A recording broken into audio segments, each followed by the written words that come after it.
From the broken ruins of Babylon, this is End of Days Radio. I am your host, Daniel, broadcasting to you all the way from that shimmering Emerald City right here in the heart of the Pacific Northwest. Hello, today's date is January 23rd, 2019. The future is here. I say that every show. I gotta stop. Stop. And remember, endofdaysradio.com. Today's guest, Alberto Daniel Hill. So his middle name is my first name, which is pretty cool. I'll take that. Alberto Daniel Hill is a writer, hacker, and cryptocurrency expert who is involved in some serious cryptocurrency projects. He is here today to tell us his story and also discuss his imprisonment and the media manipulation surrounding the entire event. Main focus going to be media manipulation. Media manipulation. Manipulation. Because that's what those fuckers do. They manipulate, they manipulate, they manipulate, manipulate, manipulate. That's all they do. It's mind control. Manipulation. Manipulation. So, remember, stay tuned after the interview because we do have a rather interesting after show. Sorry, just adjusting my mic. We have a very interesting after show, as you know. But let's go ahead and get to the meat and bones of the show. Let's get into the interview. I'll go ahead and call our guest. Should be just on time.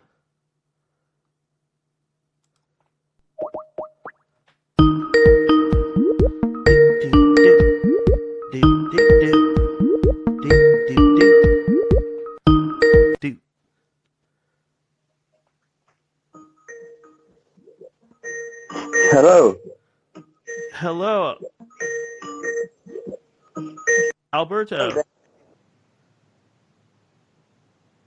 Can you hear me? Yeah, I can hear you. Excellent. Can you hear me okay? How are you, Daniel? Yeah, I can hear you perfectly. Perfect. I am doing great. I am very excited to be here talking to you. I feel very blessed and very excited once again. How are you? Are you feeling spry this evening? I am feeling great, and I mean, after all the things I have to live, I'm very happy, and I'm great. I'm doing great. Nothing can bother me in this life. Nothing can make me. Nothing expresses me. I mean, I see life through a different point of view right now, and everything is perfect. So I'm doing great. Thank you. And thank you for having me in your show. It's a pleasure for me.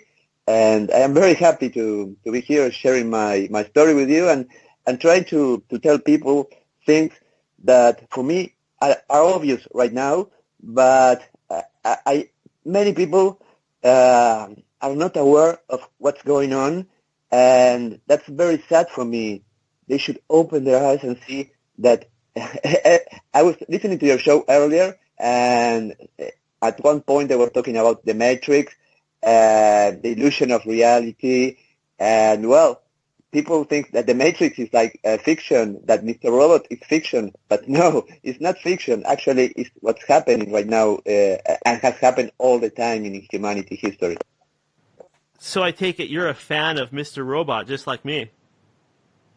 Exactly. I mean, I used to watch shows such as CSI Cyber, Scorpion, which were so stupid, but when I watched Mr. Robot, I thought, wow, this is the closest show that reflects the reality. But then, after what I had to leave, I said, Mr. Robot is not that exciting. I mean, my life is exciting and crazy. Yeah, big difference between seeing something on the screen and actually having your heart race, having it happen to you. Exactly. There's a big difference between what you get from the media, from TV shows, from documentals, from what you hear on the radio, what you read on the newspapers. You have to be aware that what they tell you might be far away from the truth. So I tell you, right now, it's been like 6 months that I don't watch the news. I don't read the newspapers because I am wasting my time. I mean, they are not telling the reality. They are not telling what's going on. They are telling you what the people with power want to tell the people to make them think that they know what's going on, but that's not the truth. Yes, that term, the term, fake news gets floated around quite a bit, and people think it's a joke, but in reality, it seems like, well, pretty much it's all fake news. It's not just this place or that place, it's all fake. Yeah, I mean, and after living the things that I had to live that were never planned by me, um, I, I realized so many things. And my mind is, I think I see the world through different eyes, and I can understand many things that I was stupid before. I mean, I went to college. I have a degree. I've been studying all my life, but I didn't. I saw the world just from a very narrow point of view, but things are much more complex than that. And if you are able to look from above and try to see the things from a whole context, everything involved, then the reality is not what you used to see. I mean, things are much more complex, uh, and you start questioning yourself a lot of things, and you end up, the conclusion that you arrive is that, wow, I was living in a lie. Everything was a lie, and everything is a lie for most of people. Would you compare it to an awakening experience? Yeah, absolutely. I mean, when I was sent to prison, for me at that moment, for me it was like the end of the world. That this is it. I mean, I will die here. I mean, my life is over. But shortly after that, I realized that I couldn't take that experience like that. I mean, I had to be strong, and I couldn't just let those things happen. I had to be strong and start fighting, and I couldn't let the system destroy me just because I was very smart according to the authorities, and that's why basically they sent me to prison. Because if you know things that they don't know, if you understand things they don't understand, what do they do? Uh, I mean, they hire you, or they try to shut you up and they send you to prison. I mean, they don't like knowledge in people.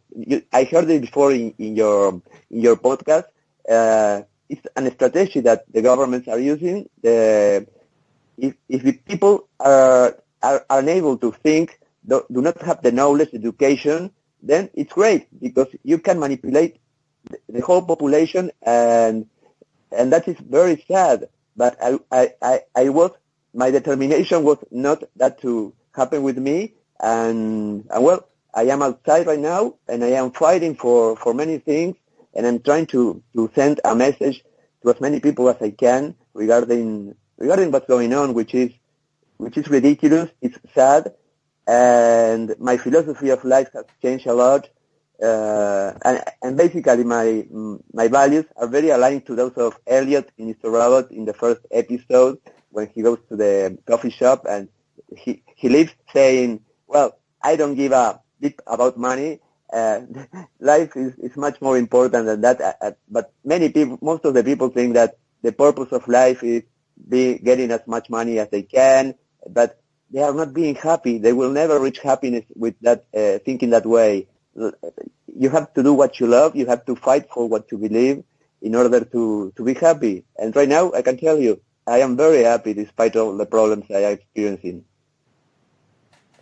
Well, I'm glad to hear that. And this entire story is so fascinating. What we wanted to do was kind of just let you go ahead and tell the entire, lay the entire event out for us. I'm not sure how far back you want to start from. If you could kind of give us an idea of your upbringing and what got you interested in computers and hacking in the first place, I think that would be pretty cool. But by all means, go ahead and begin your story. Okay, perfect. Basically, before telling my story, well, I will tell you about myself. I will tell people about myself, and then I will tell you a little story that is true that happened to me while I was working, and the learning from that is very interesting, and people should think about it.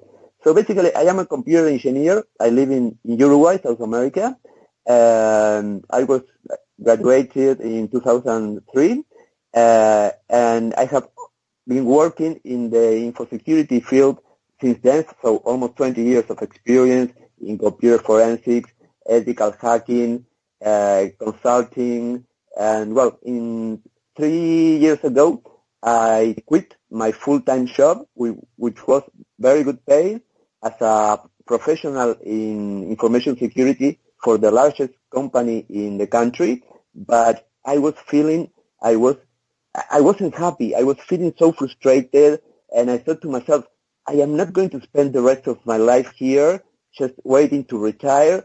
No. I had to take a different path. So I quit the job, and most of the people that surround me thought that I was like crazy. Well, why did you quit that job? I was, as I said, paid very well.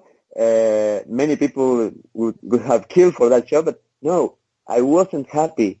So I started investigating, researching about cryptocurrencies and basically blockchain technology, which for me at that point was something that I had no doubts were going to change the world.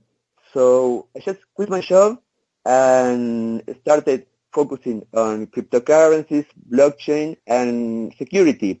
And basically, security and cryptocurrencies are two things that they match together in a perfect way. So I've been working on that since then, and I am still doing that.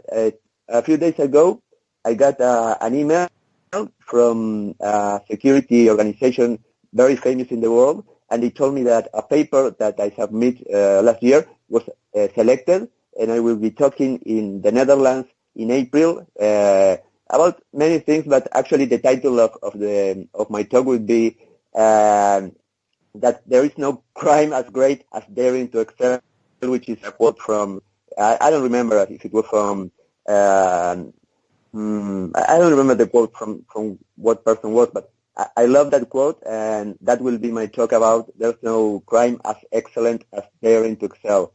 And well, I had during my career I worked in many companies for the government, private companies, companies outside Uruguay, and my first job was as a computer forensics in the first case in Uruguay in 2004 regarding to child pornography. And well, I did the first computer forensics project there, and after that they kept calling me for those kind of cases. And years after that, in 2006, they called me for another case, and while I was working, I heard some people from for the Interpol that were laughing, and I heard a story that I have to share with everybody that for me wasn't funny, but it was regarding a case of a person that they arrested a few days earlier, and they were saying that the person confessed the crime. He was crying up to the point that he ended up peeing on himself. And after that, when they had to do the paperwork, they noticed that when they request the internet provider the information regarding the IP to trace that person, they noticed that they made a mistake in one number. So that person that was crying, that he admitted the crime, that peed on himself, it had nothing to do with that. Oh my God! And they were laughing about that. No, this is true, and that was the point where I decided to not to work anymore for the government. For me, it wasn't funny, and I was not willing to be part of that system where things like that could happen. So basically, what I learned from that is that if you admit you are guilty of something, that doesn't necessarily mean that you are actually guilty. And that was a learning very strong for me. Wasn't funny at all. And that was a point of inflection in my mind regarding all the issues regarding to the way law enforcement work, justice, between inverted commas, because for me justice is just an illusion. And well, after that, I worked for many companies up to 2016, where I told you I quit. And a year after that, the Interpol, the law enforcement, visited me and they arrested me.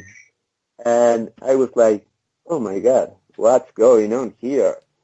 And basically, they asked me if I knew something about a computer system. And I felt so relieved when they told me that, because it was a computer system that where I found several security issues in the past.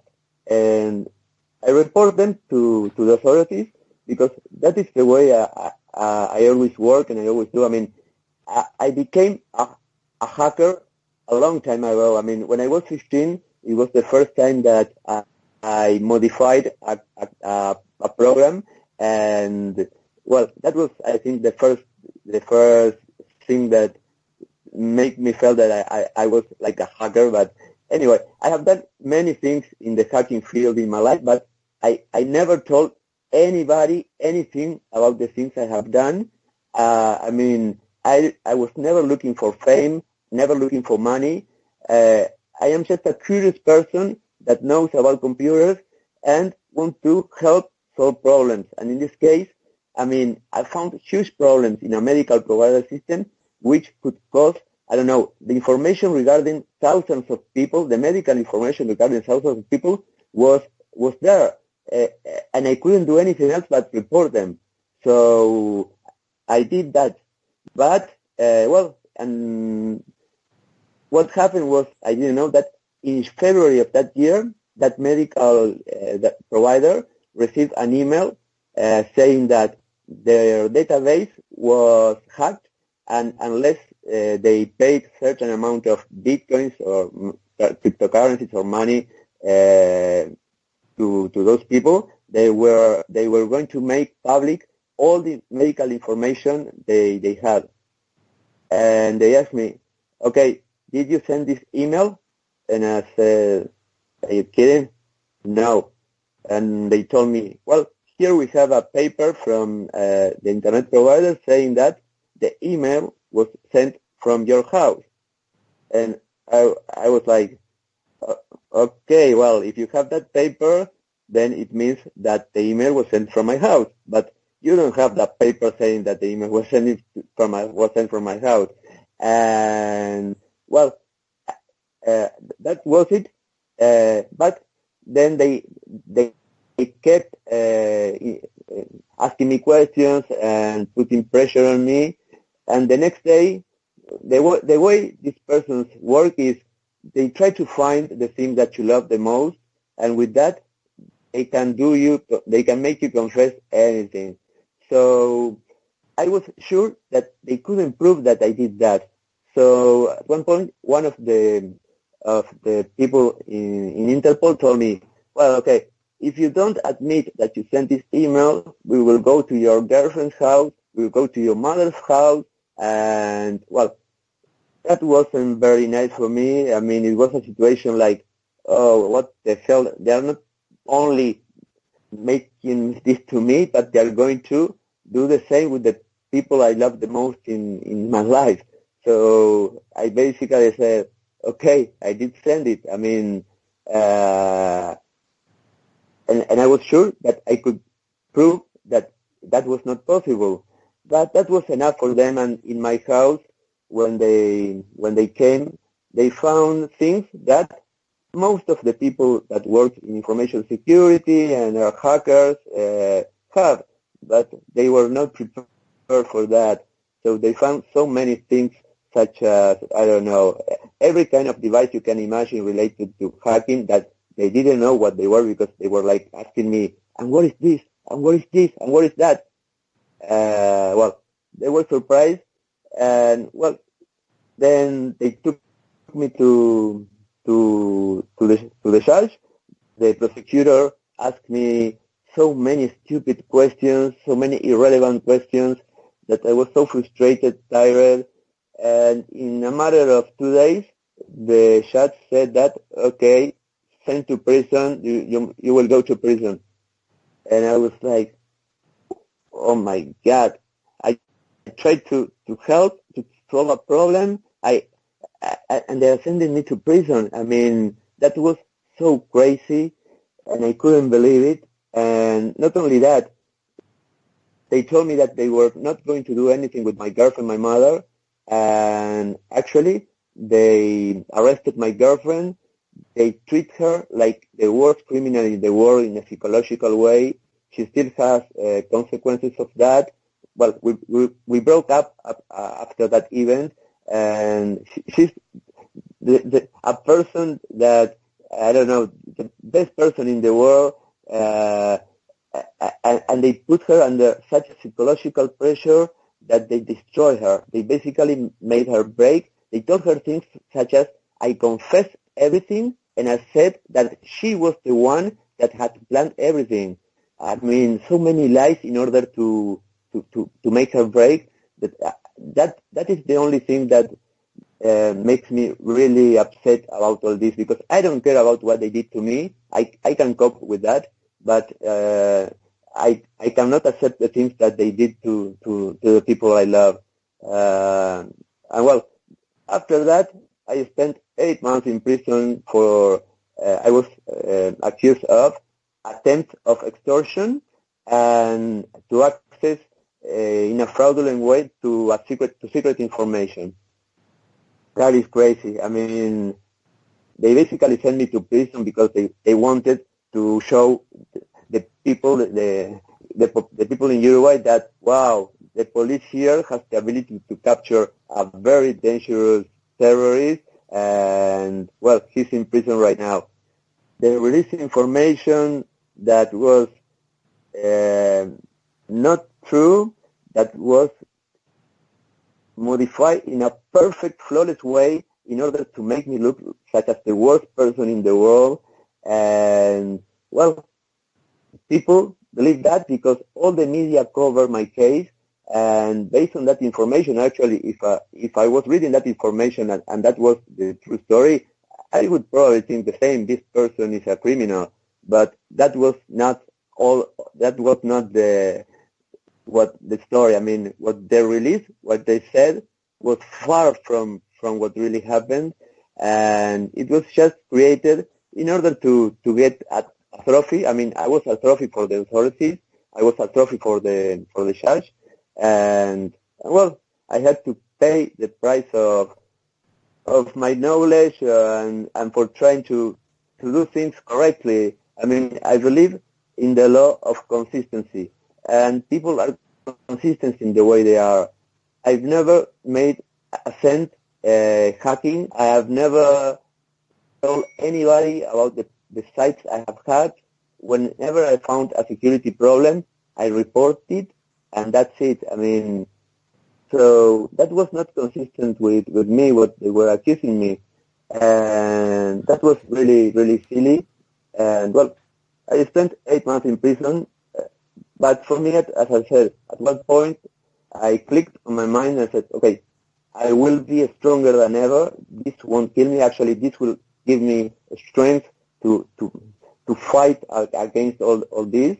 And that is what I am doing right now. I am trying to tell the world my story, and so far I am doing it. And I am very, very happy to see that when people that actually know about security have the competence to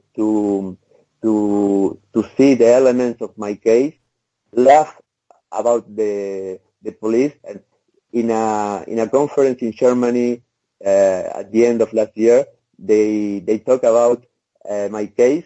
Well, the message that they said was, never underestimate the stupidity of law enforcement. And it was the talk was made at people that are, I mean, they are very, very well known in the field of security. To give you an example, they detected problems in the voting system of Germany years ago. They hacked the voting system of Germany, and they make the government change the system before the election. So they are not stupid. They know about security. And in my case, they just couldn't believe what happened to me. And it was another thing that I didn't know was in October of last year, I was able to access to the file regarding my case for the first time. And then in that point, I saw the email that was sent regarding the extortion, and they were requesting 15 bitcoins, and the mail said, you should send the bitcoins to the following address, and the address was empty. There was no address to deposit the bitcoins. So if it was a crime, it was a crime of sending the most stupid email in the world. And I am a professional that, I mean, I have years of experience in this field. I know about cryptocurrencies, and it's stupid to think that I would have done something like that. In the conference, all the audience couldn't help but laughing about my case. And, well, I am telling the world my story, and the first big thing that I accomplished was that a person that has a podcast, which is called darknetdiaries.com, was very interested in my story. So he made an episode regarding my case, which was listened by 50,000 people. And after that, it was a snowball effect. And actually, everybody in the world, I think, that is in the field of computer security knows about my case. And they shout, oh, Alberto from Uruguay, the pure guy that was victim of the stupidity of the police. But unfortunately, here in my country, nothing happens. Nobody questions anything. And my case is in its initial stage. I mean, I haven't been sentenced. I have no sentence. I have nothing. I am just waiting for the justice to continue with the process. But they have realized they are treating with something they are not able to cope with. I mean, they do not have the competence to treat this case. It's like having a file in Chinese for them. So it's a nightmare for them. And, well, I am trying to do as much as possible to close this case, but it's not easy because the justice here has such powers. It's so powerful that they can do whatever they want, and that is very frustrating. And that is why my strategy is to not to fight here only, but to show the world my story and let the expert tell what they think about it. So eventually, that way, they might see that they are being laughed at, all over the world regarding this case, and maybe that can make a change. So I will use all the tools I have, all the knowledge I have, in order to change the thing and stop being a trophy, and maybe I can change the system. I am willing to change the system because what happened to me could happen to anybody, but not anybody has the knowledge or maybe the resources to fight against this. And as the story I told you, this person that admitted to committing a crime and was crying and peeing on himself, I don't know how many people like that have served time in prison here. But what I know is that I do not want anybody else here to be in a situation like mine. That is what I know. Wow. Well, that was a very, very interesting story indeed, and a little bit horrifying, actually. I mean, considering that to be somebody that was doing what you were doing, it was actually part of your job as a security expert to test vulnerabilities in computer systems, and the fact that the municipal system there could not recognize that something like that might have been going on is really scary. They just, as you said in the beginning, it's like they did not even have the most basic understanding of what was going on. Absolutely. I cannot understand, for example, regarding this medical institute, I made 2 reports, one in 2014 because I was able to access to everything just logging in with the username admin and the password admin. Oh my God. Okay. A year later, I found out that I could access to all the information they had, just modifying things in a URL. I mean, I was with the browser, and I just modified some things, and the lack of controls that they had made me being able to access to all the information they had. So I report that again, and that was just a case, but I have reported a lot of problems, a lot of very important problems here in Uruguay and outside Uruguay. And as I said, nobody knows all the things that I have done, I have reported, I have discovered, and nobody will ever know because I don't want fame. I don't want to be famous. I don't want people to say, "Oh my God, this guy got into site." So. Yeah, I want to create consciousness regarding this, and things such as health records are so sensitive that for me, it's impossible to think that when creating a system, they do not consider security as something that is a must for a system like that. So yeah, and that's the reality here in Uruguay. When I read news about the USA, for example, I see that certain medical institution got a security breach, and I don't know, 3,000 or 300,000 records were compromised. Well, the government put a fine on that institution. They have to pay, I don't know how much money for each record that is compromised.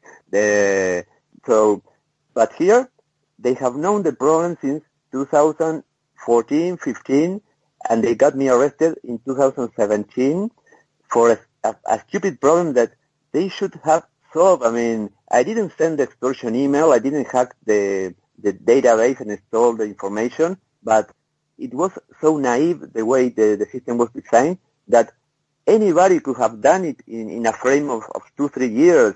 It's ridiculous. If I was in charge of security of the government or this medical institution, I would have shut down the system, correct the problems, and then, turn it on again. But they were so exposed that the responsibility of the government that they knew about this, of the medical institution that didn't solve it, it's huge. But I had to pay for everything. I had to go to prison for all the things they didn't care, they didn't do anything about, just for trying to help. So if I think right now, okay, that day in 2014, why the hell did I send that email? Why the hell did I send an email a year after? I mean, why did I worry they care about them when they didn't even care about the information they had? The government didn't care, didn't do anything. So I think I was stupid from all points, but that's the way I am.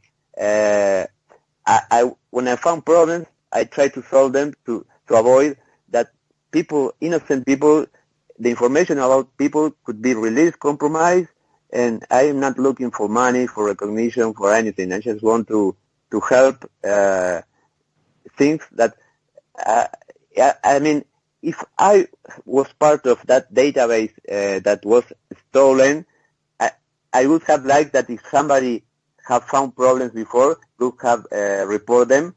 I mean, I put myself in the feet of other people, and I just act like that. But after all this, unfortunately, I found many other problems, but there is no way that to report them anymore. I mean, that's very sad, and that's one of the learnings that people said about my story after hearing that in the podcast.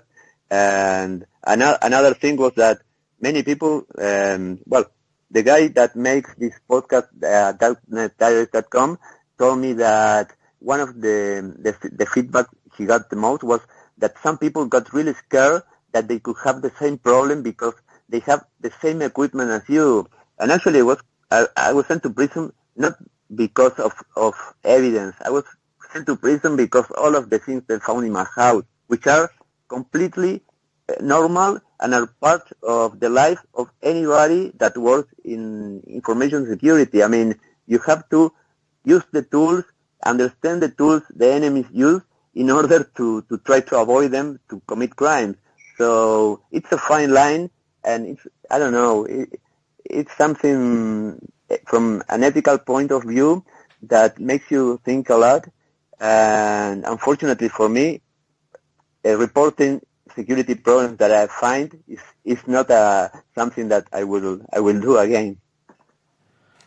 Yeah, and it's a fact that if you are somebody that works in computer security, IT security, if you were to say buy a book on how to do your job, it would actually usually come with a disk or instruct you to download certain things so that you can test servers and test systems so you know if they're vulnerable or not.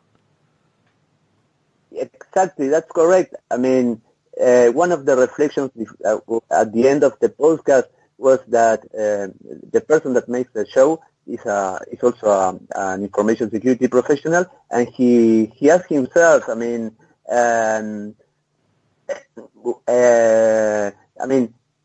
his favorite TV show is Mr. Robot, and he says, okay, why do people like me embrace in the hacker culture, such as having T-shirts of hackers, books of hackers?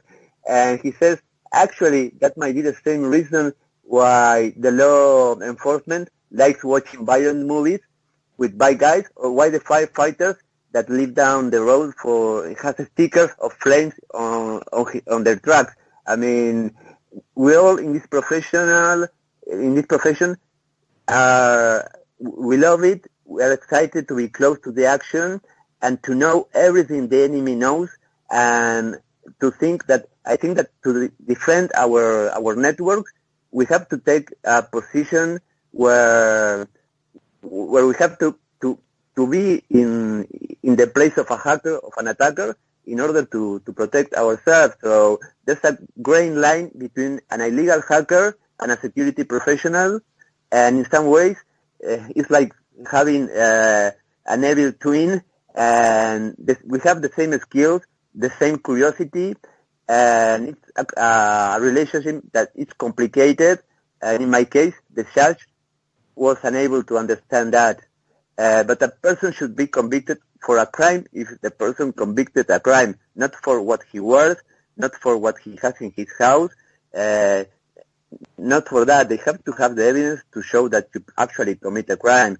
And one thing that for me is very, I mean, it's my philosophy of life. I don't know if you heard about the Hacker Manifesto, but it reflects actually for me what I had to live. And actually it says something like, okay, I'm a hacker. I am guilty.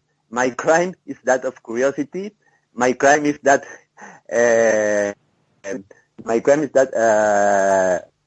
knowing more than you, and that is something that you will never forgive me for. And you might stop me, but you won't stop all of us. After all, we are all alike. And that's the philosophy behind activism, which is something that I don't know if many people know, but is a philosophy behind hackers, because we have this problem that they visualize us as criminals. And actually, those who say that we are criminals are those who create nuclear bombs, those who are destroying the society, those who are robbing our money from the evil bank system. But we are the criminals because we seek knowledge. That's ridiculous. Yeah, and an interesting thing that you mentioned earlier was investigating pedophile networks and stuff like that. Well, if you have bad people that are into pedophilia and they're learning about computers and finding ways that they can trade this very evil type of stuff that they're dealing with, well, we absolutely have to have good hackers, good computer experts that can understand what they're doing and go in there and actually find these people. That's absolutely correct, because right now I made a talk 2 years ago in Sao Paulo regarding this, because crime is moving from crime to cybercrime, because the tools that are now being used to commit crimes are things that involve information technology, or technology in one way or another. Before, they used to rob banks. Right now, they buy a program on the dark net, and they use that program to steal money from an ATM without having a gun. So the criminals are using a new business model, which is that they are using information technology and all the tools they have to commit their crimes. Because before, we used to use cash money to pay for things. Right now, everybody uses credit cards and electronic ways to pay for things. So what do the criminals do? Instead of robbing money, they rob banks on the internet. And that's the way it's going to be. And in one point, all the crimes will be cyber crimes. So we have the law enforcement, the justice have to understand that and to be prepared for that, because that's something that is impossible to stop. Crimes will be all cyber crimes in the future. That's a fact. And right now, identity theft is a huge problem. It's going on everywhere. Major companies are getting hacked. People's credit card information is getting out. You see it in the news every once in a while. Oh, Sony was hacked. Apple was hacked. It's very bad stuff. And, if somebody gets a hold of your credit card, they could do some serious damage. Absolutely. And the companies, the credit card companies are actually assuming those costs, and the cost of those frauds, which are billions and billions of dollars every year, and they have calculated that. What do? They know they are going to lose that money, but they charge that on each transaction with a credit card. Whenever you pay with a credit card, you charge the person for that. I mean, it's part of the cost of using the credit card. Why? Because the credit cards were initially, they didn't create the credit cards for an internet world. They created credit card in 1950s. I don't know if it was diners or what, to pay for a lunch. But in that time, during that time, they didn't have a world where everything was connected with everything, and credit cards, by design, have a lot of, I'm not designed with the security in order to avoid all the things that are happening. The what's called carding or fraud with credit card make companies lose a lot of money, and well, yeah, they have to first hire people, information security professionals, to improve their systems, to be constantly monitoring everything, to know what's going on in the market, in the black market of these things, in order to be prepared and to fight against them. And eventually they will have to change the way credit cards work, because they are not designed for a world like this. I mean, years ago, when they created the credit cards with that had this chip to improve the security, then a near field contact, so you can pay just by placing the credit card next to the point of sale. But then they realized that by doing that, they were enable the bad guys to store the information, just putting a device next to the wallet of a person, and that was terrible. I mean, I think that was a huge problem in the USA, not here, but the things they did to mitigate the problems were worse than the problem itself.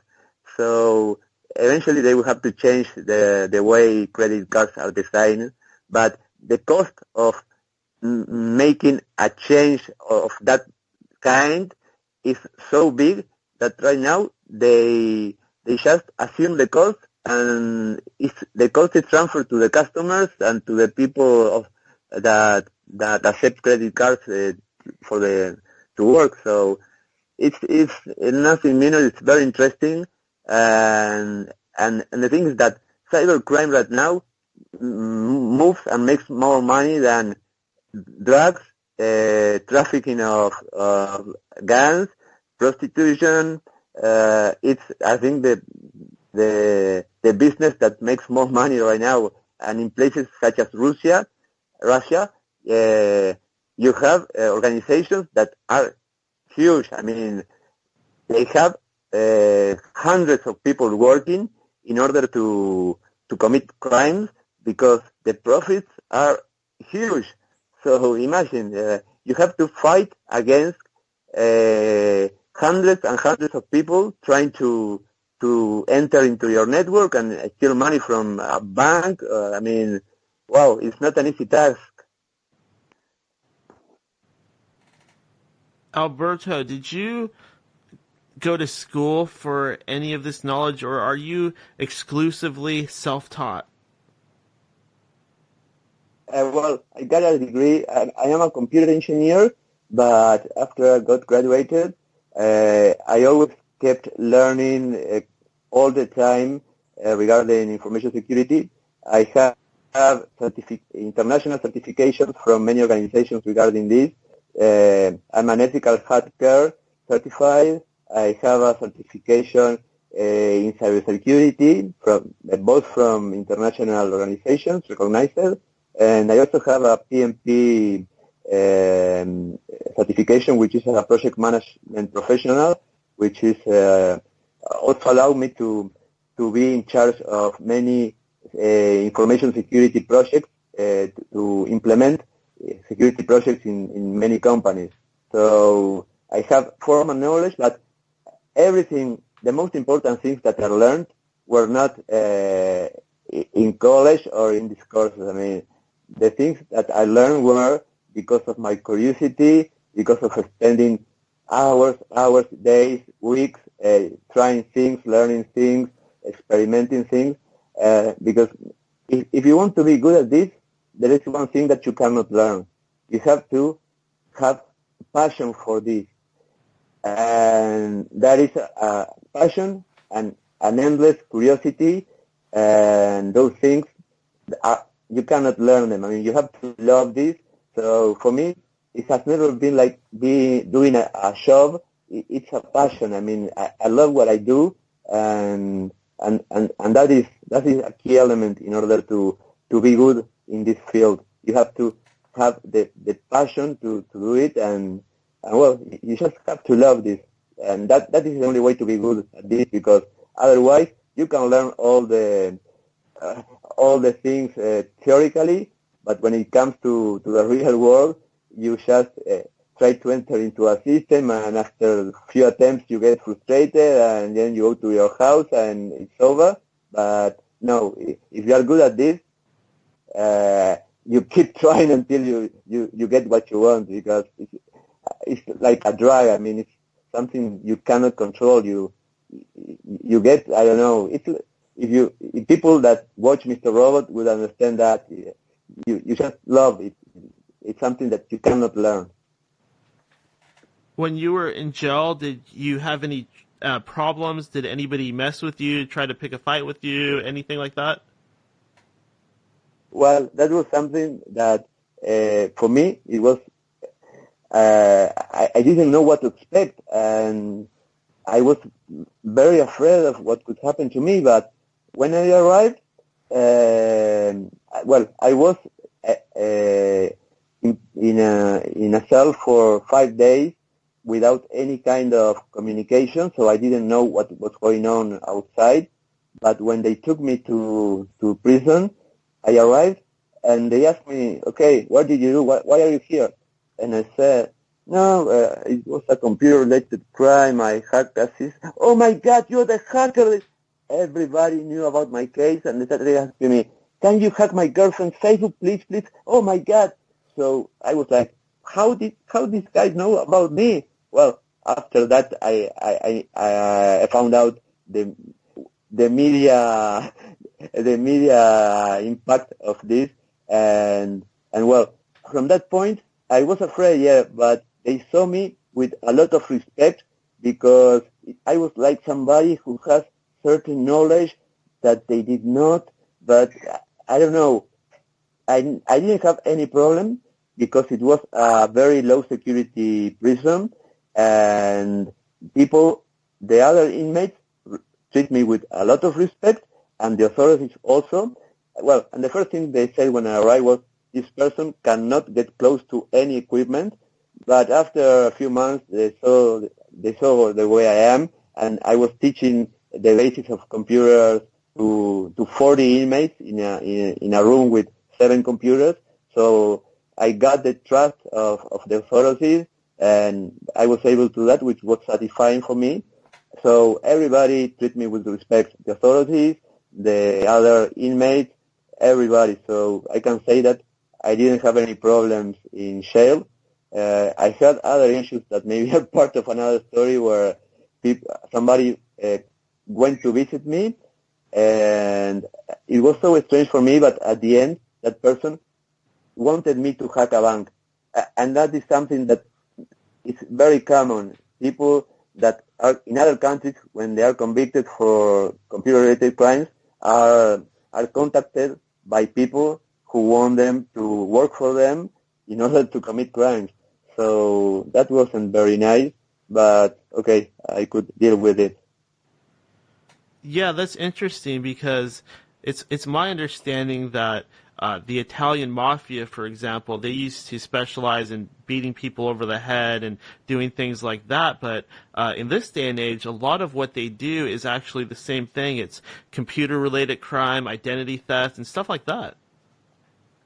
Yeah, and I mean, that's not the profile of a person who is in jail in the world and in this country. So people in jail are, unfortunately, people who just were born in the wrong place, in the wrong context, that with very low incomes, with many problems, and they grew up in a context that led them to end up in prison just because they were pure, they had no money, and jails for me are created for them. And if I was born in the place where most of them were born, I would probably end up like them, and that is very sad.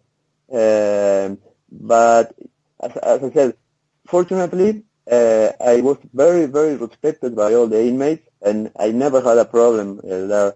I have to say that, which made things easier, because I am no violent at all. I have never had a fight in my life, and I had the idea that if you were in a prison, you solve problems fighting, not talking, and that was not the case. And I mean, I had to be witness of many not very nice things, but nothing ever happened to me.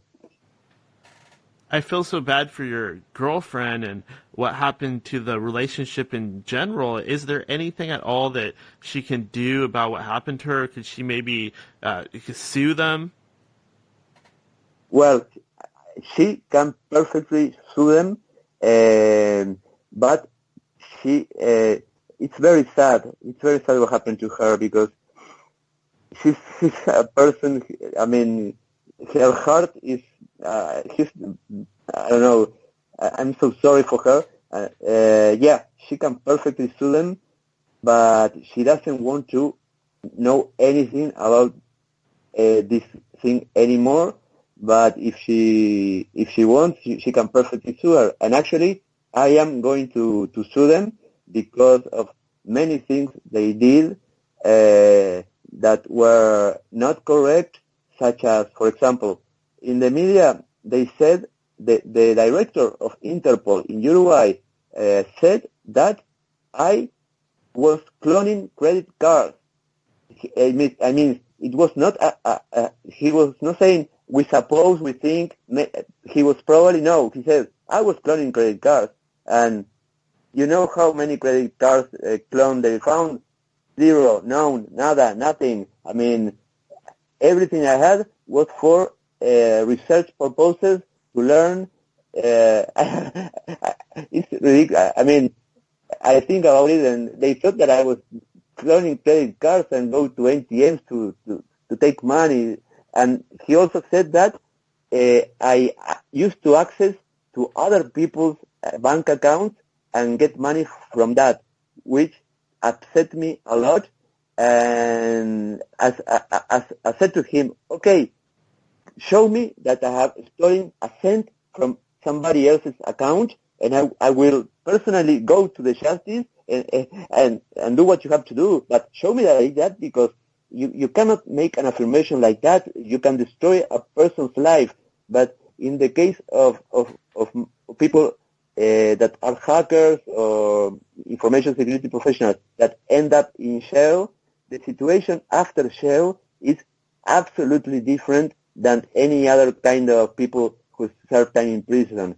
The most important and recognized people in information security, hacking in the world have all served time in prison, which gives you, I don't know, an added value.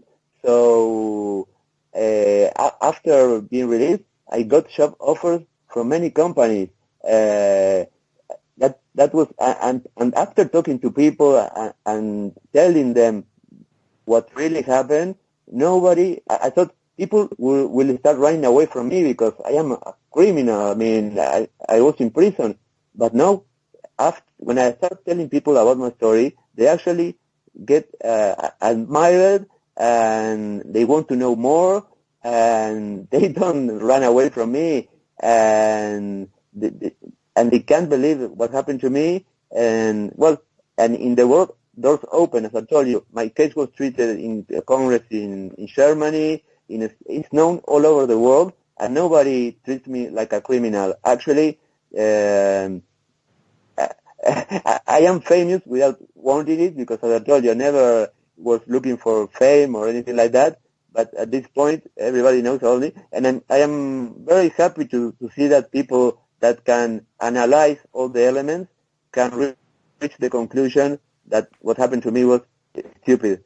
So I am glad that people can actually analyze situations and not get with one version from the press saying a cyber terrorist got arrested by the police, blah, blah, blah. He had an anonymous card which makes him guilty. Now, some people can think in the world, and that is great. I mean, and I'm trying to send that message to as many people as I can, because you don't know when you read in the news about certain case and a person, maybe what they are telling you is far away from the truth. I don't know. And as I told you, in my case, after prison, I was surprised by the way society accepted me and treated me. Yeah, I had another gentleman. It jogged my memory because you were talking about how a lot of the major security experts has spent time in jail or prison at some point. Well, I had Greg Hausch on the program. He's somebody that was actually involved in the Mr. Robot show as a consultant, and I can't help but see a lot of similarities between your story and his story, and kind of what happened to him, and getting thrown in prison and not really being the type of person that has to go there, and what happened to you. So I think there's definitely some truth there. A lot of these experts, they end up behind bars before they are able to kind of come out and tell their stories. Yeah, and not only that, it's crazy, but living a story like this of being a security professional that served time in prison is actually something that might get your career poof, to the moon. I mean, you are just a person an average person that nobody knows in the world, but after situations like this, people start knowing about you, and they admire you, and they see you with another eyes, and you should use that. Even you are not guilty of anything, and you know it. You can either be destroyed by the situation and commit suicide, or you can end up being a stronger and use that as an opportunity to jump your career to anywhere you want. It opens you the door to any place you want to go if you take it like that. I mean, it's all about how you adapt yourself to the situation that is complicated, that mentally can destroy you. But if you are strong enough to survive that, then the world is in your hands. I mean, it's crazy, but yeah, it's like that. I mean, there's a guy called Kevin Mitnick that is probably one of the most famous hackers in the world, who is now one of the best paid information security consultants in the world. And the other day I saw a picture in Instagram that was very funny, that it was like 2 ways of becoming a very well-paid security consultant. And on the left side, it was the path of 20 years working as blah, blah, blah, working blah, blah. And on the other path, it was being convicted of computer-related crime, good behavior for 17 months, and then in 2 years, you become a very well-paid information security professional. It was very funny. What is really scary about it is the fact that it wasn't just, from what you told me, it wasn't just the government of your country, but Interpol as well, which is an international organization. To think that they were making mistakes like this is very disturbing. Yeah, but as I said, in the early 2000s, I worked for the Interpol actually, and the problem is not the Interpol. The problem is the law enforcement here, which are local police that have they have no education regarding to this kind of I mean, I think they can perfectly cope with crimes related to drugs, to any kind of other crimes, but when it comes to technology, they are not prepared. But it's a problem of this country only. For example, if you see cases in Argentina, which is a country that is our neighbor, you see that when it comes to investigating computer-related crimes, it's something absolutely different. They have, first of all, they have laws regarding this kind of crimes. Such as in the USA, you have the law that was I don't remember the name, but to fight cyber terrorists and internet. I don't know the name of the law, but in the USA, you have a law that that contemplates this kind of crimes, and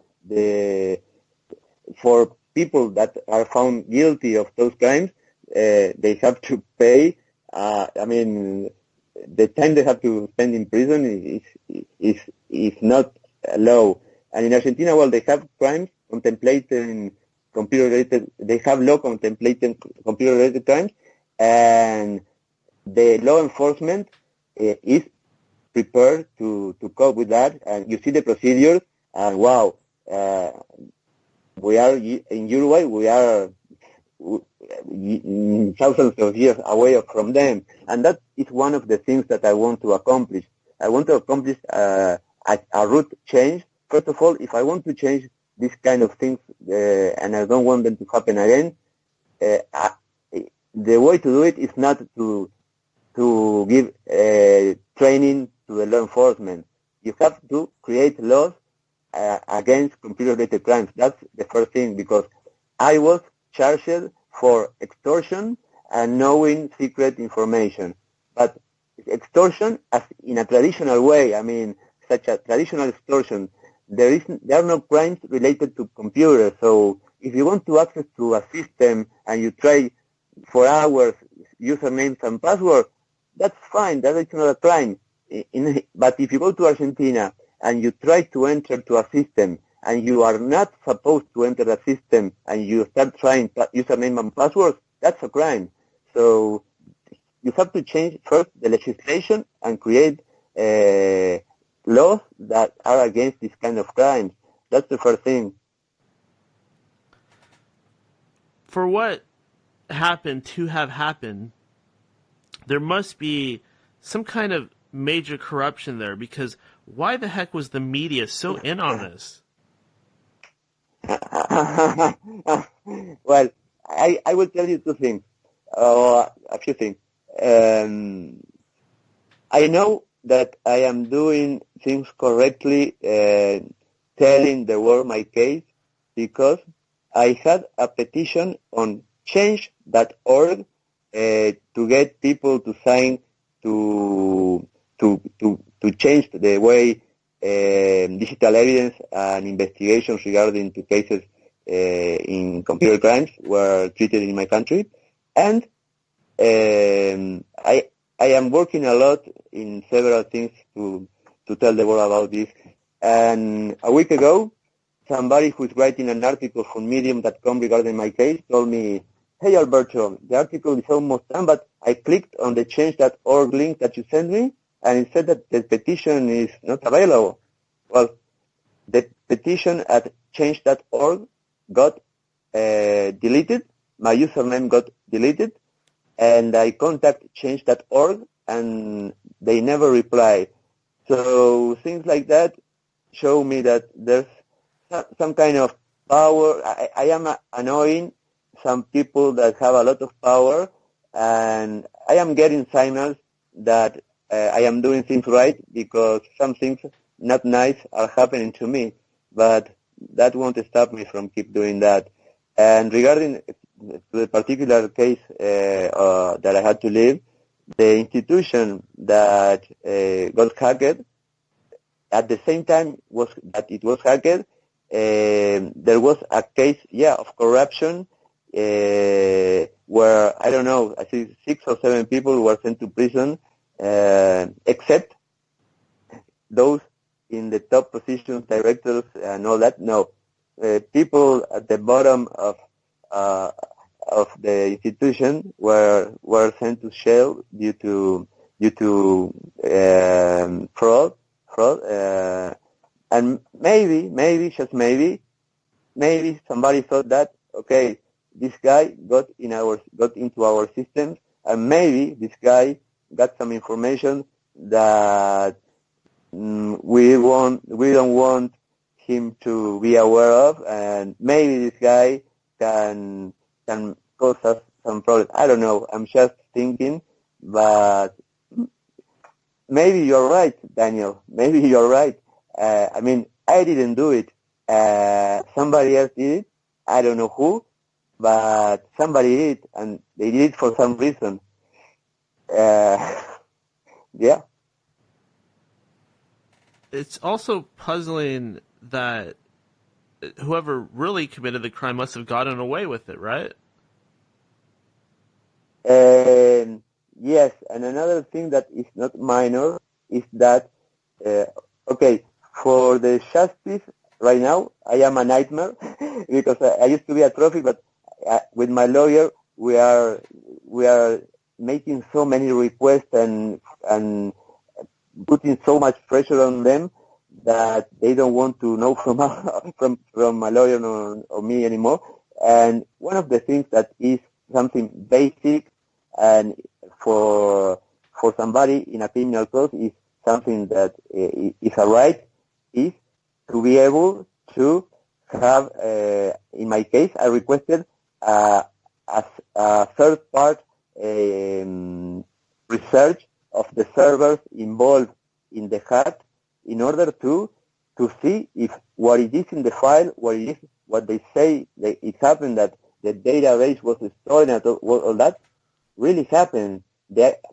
To see if the IP addresses they researched were correct. I mean, it's like when a person in sports gets positive for drugs in a test, the person, you have two samples of what they tested. I mean, the person has the right to say, no, that result is wrong. I mean, I want somebody else, a third party, to analyze that, to have the opinion. I mean, and the judge denied me to that request, the request to a third independent party analyze the servers involved in the hack.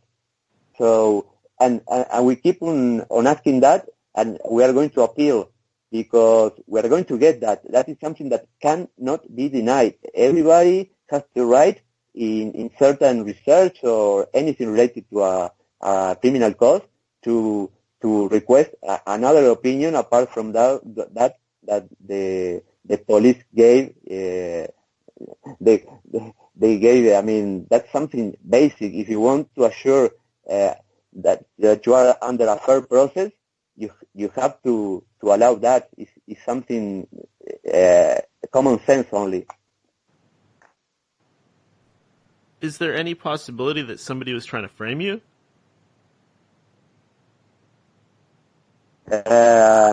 Yes.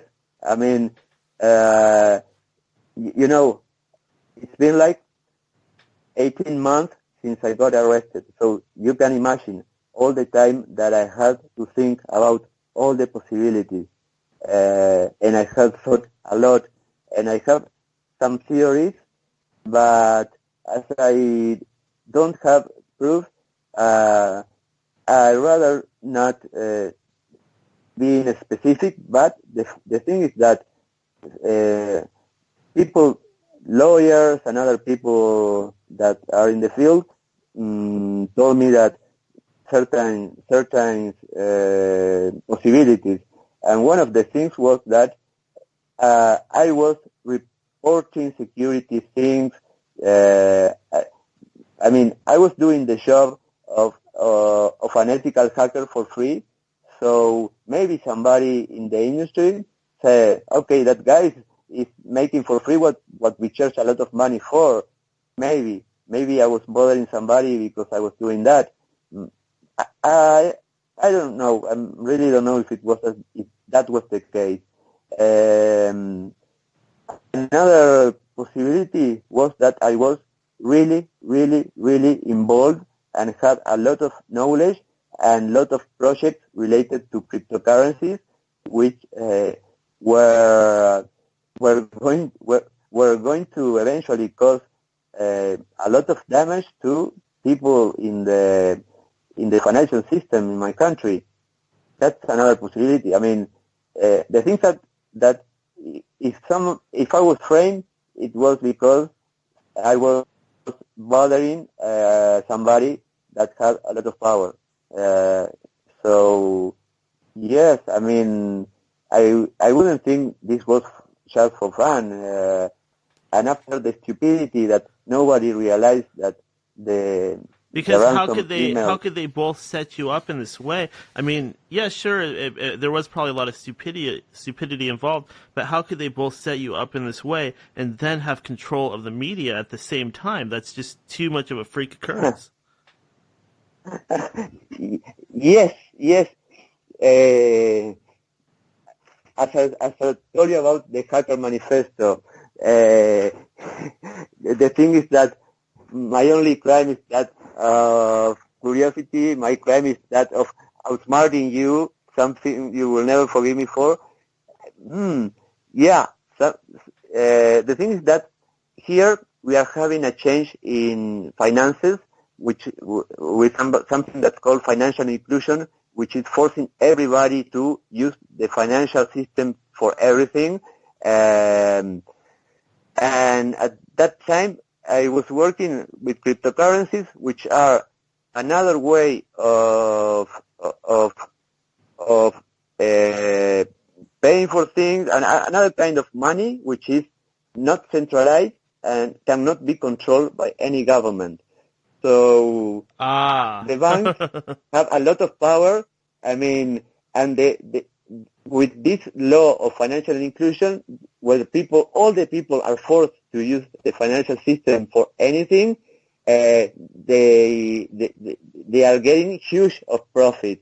And if they have a threat that there's something that can make them lose the market, they have a lot of power, and the government is the one who approved that law. So, makes you think.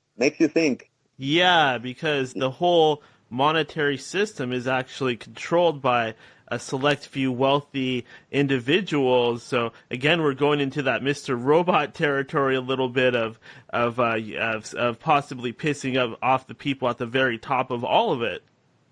Well, you wouldn't believe how many times. I mean, before what happened to me, I watched Mr. Robot like I don't know how many times. But after that, I watched it much more times, and in each episode, I was thinking, "Wow, this is exactly what happened to me." And in the first episode, where the 1%, the 0.001% of the 0.001% of the 0.001% of the 0.001% of the people in the world control everything, you are correct.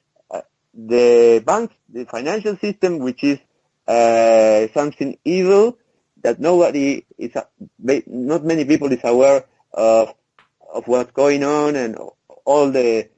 I mean, in the USA, what happened in 2008 was the proof that it was all a lie. And well, I know I've been researching a lot regarding this kind of things, and since the dollar was not supported by gold equivalent to each dollar, everything is a lie, and money is just a number in a computer system in the USA and in the world.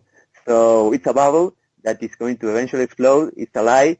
It's something that it's going to happen. I mean, a financial, a huge financial problem is going to happen, because they are just printing money all the time. The Federal Reserve is a private company, which is crazy. It's all a lie. The financial system is all a lie, and it's going to explode eventually. Not only in the USA, everywhere in the world. Yeah, and those are people with a lot of power. And and in 2008, when this problem happened in the USA with the mortgages and all that, it was the time where the paper where Bitcoins was explained appeared, which is a coincidence. I don't believe in coincidence. I don't believe in that. And after that, the model that was proposed by the Bitcoins started to be implemented, and it's a threat to the traditional financial system. Yeah, it's changing, and it's going to change the world, and nobody will stop it. I mean, the financial institutions in the world have realized that, and what they are doing. Western Union and other companies that are focused on transfer funds all over the world, well, they used to charge ridiculous amounts of commissions for sending money from the USA to Mexico or any place in the world. But with Bitcoin, you transfer money paying cents or nothing or nada, zero. So they have to change the model, and right now they are using the blockchain technology, or that is the core of Bitcoin, in order to make their processes like the way Bitcoins work, because they cannot fight against the technology or the concept behind Bitcoin. They have to do the same in order to survive. Yeah, basically, unless it's something that they own and release themselves, it's a huge threat to their whole shebang. It means that their money doesn't hold the same value anymore. That's absolutely correct. I mean, in the USA, the dollar is supposed to lose 2% of its value every year, which is far from the truth. It loses much more value. And Bitcoins, they are a currency that do not have do not lose money, do not lose value. Why? Because the amount of coins that are going to be available are known, and you cannot create more coins than that. So the price is just based on the demand and the offer that you have, and it's and not only that, it's that people set the price because the transactions are between people, not with something in the middle, which has always been banks or any other institution that were in some way or another controlling and knowing everything that was going on. And this model is changing everything. And here in Europe, for example, would be the same as the IRS in the USA, that the office that controls the taxes and all that, like, it's incredible the way they are investigating, researching all the things people do, because, of course, right now that you are forced to use the financial system for everything, they know everything you do with your money, and if they see you spend a suspicious amount of money in certain things that you cannot justify with the money, your income, they go and you might have many problems.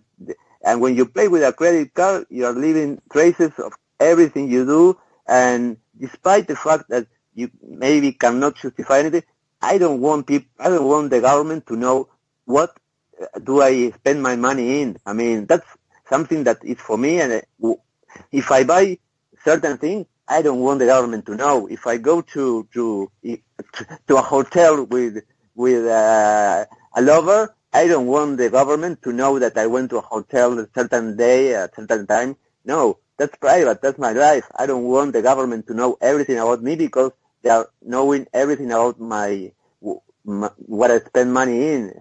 That's something that is against my values, against my philosophy. Did you have a Wikipedia page that got deleted? Sorry, did I have a Wikipedia page? Yeah, because I like to look up all my guests, and I was looking, and it looked like that you had one, but somehow it got deleted. I just wonder if that's something. Yeah, I was like, yes, wow, they must not like him. You are correct. You are correct. Yeah, you are absolutely correct. Yeah. So not only the change.org petition was deleted, other things do not appear on the internet anymore. But if you put my name on Google, you will find a lot of information about me, and oh yeah, I can tell they're doing something. I can tell they're doing something because I've been kind of following that sort of thing. Like Google's been blocking out like a lot of stuff. They don't want people talking about, and you kind of notice the patterns of when somebody's having their stuff removed. Definitely notice that going on with you. Absolutely. Yeah, I mean, that's what I told you. Certain things that happened to me were signals that I was in the correct path. I mean, that I was not wrong what I was doing with trying to let them know people about my story, because somebody obviously got upset, somebody obviously with power do not want things to be known, and you said it. I mean, I told you about change.org, but not about Wikipedia, so what you told me surprises me, and you're right. Yeah, and it's no laughing matter because, it is a little bit scary. Do you ever have that fear or anxiety that they might actually retaliate for you speaking out like this? And at this point, I mean, 2 years ago when it all started, what did they do? They use psychology, and they treat me with certain things in order for me to confess something I didn't know. Right now, this might sound not nice, but at this point, I am so convinced, and so I have the determination to not to win this case, but to make a change in the system that, yeah, they can do anything. I mean, I am aware that what I am doing might have not very nice consequences on me that I might experience things due to what I'm doing. I am completely aware of that, but I have decided not to let that stop me from doing that, because if I let this kind of things make me throw the towel and say, okay, no more, they win. No, I haven't come this far in order to quit. I will go until the end for this, and this is not funny, but you can imagine that I have thought about that a lot, the consequences that I might have because of what I'm doing. Not only the consequences I might experience, but the people I love might experience. Uh, yeah, and I have decided to go with this until the end, and I know that the end might be not in a very nice way with people with power. You know that, yeah. It's what you mentioned is something serious, but it's something that it's great that you asked, because it's something completely possible, and I am aware of that. But I have the determination to go with this until the end. I'm not going to let them win. If they want to stop me, they will have to stop me. I'm not using the law. No, they are going to stop me somehow. I am aware of that. Yeah, but I am willing. I have assumed that I will pay the price of that if that happens. Yeah. Another thing about this whole situation and hacking and hackers in general, well, the way the world is headed, there seems to be more and more control. And the way that they're getting this control and the way that they're spying on people and keeping track of everybody is using technology. Well, when you think about it, the hackers are really our only chance of having any sort of freedom in the future, because once the grid is fully assembled, they're going to be the only ones that can offer us any sort of freedom, because the technology and the control is just going to be so great. Yeah, absolutely correct. That is why so many people that are activists that are fighting against the system, because they do not accept what you're saying. You're absolutely right.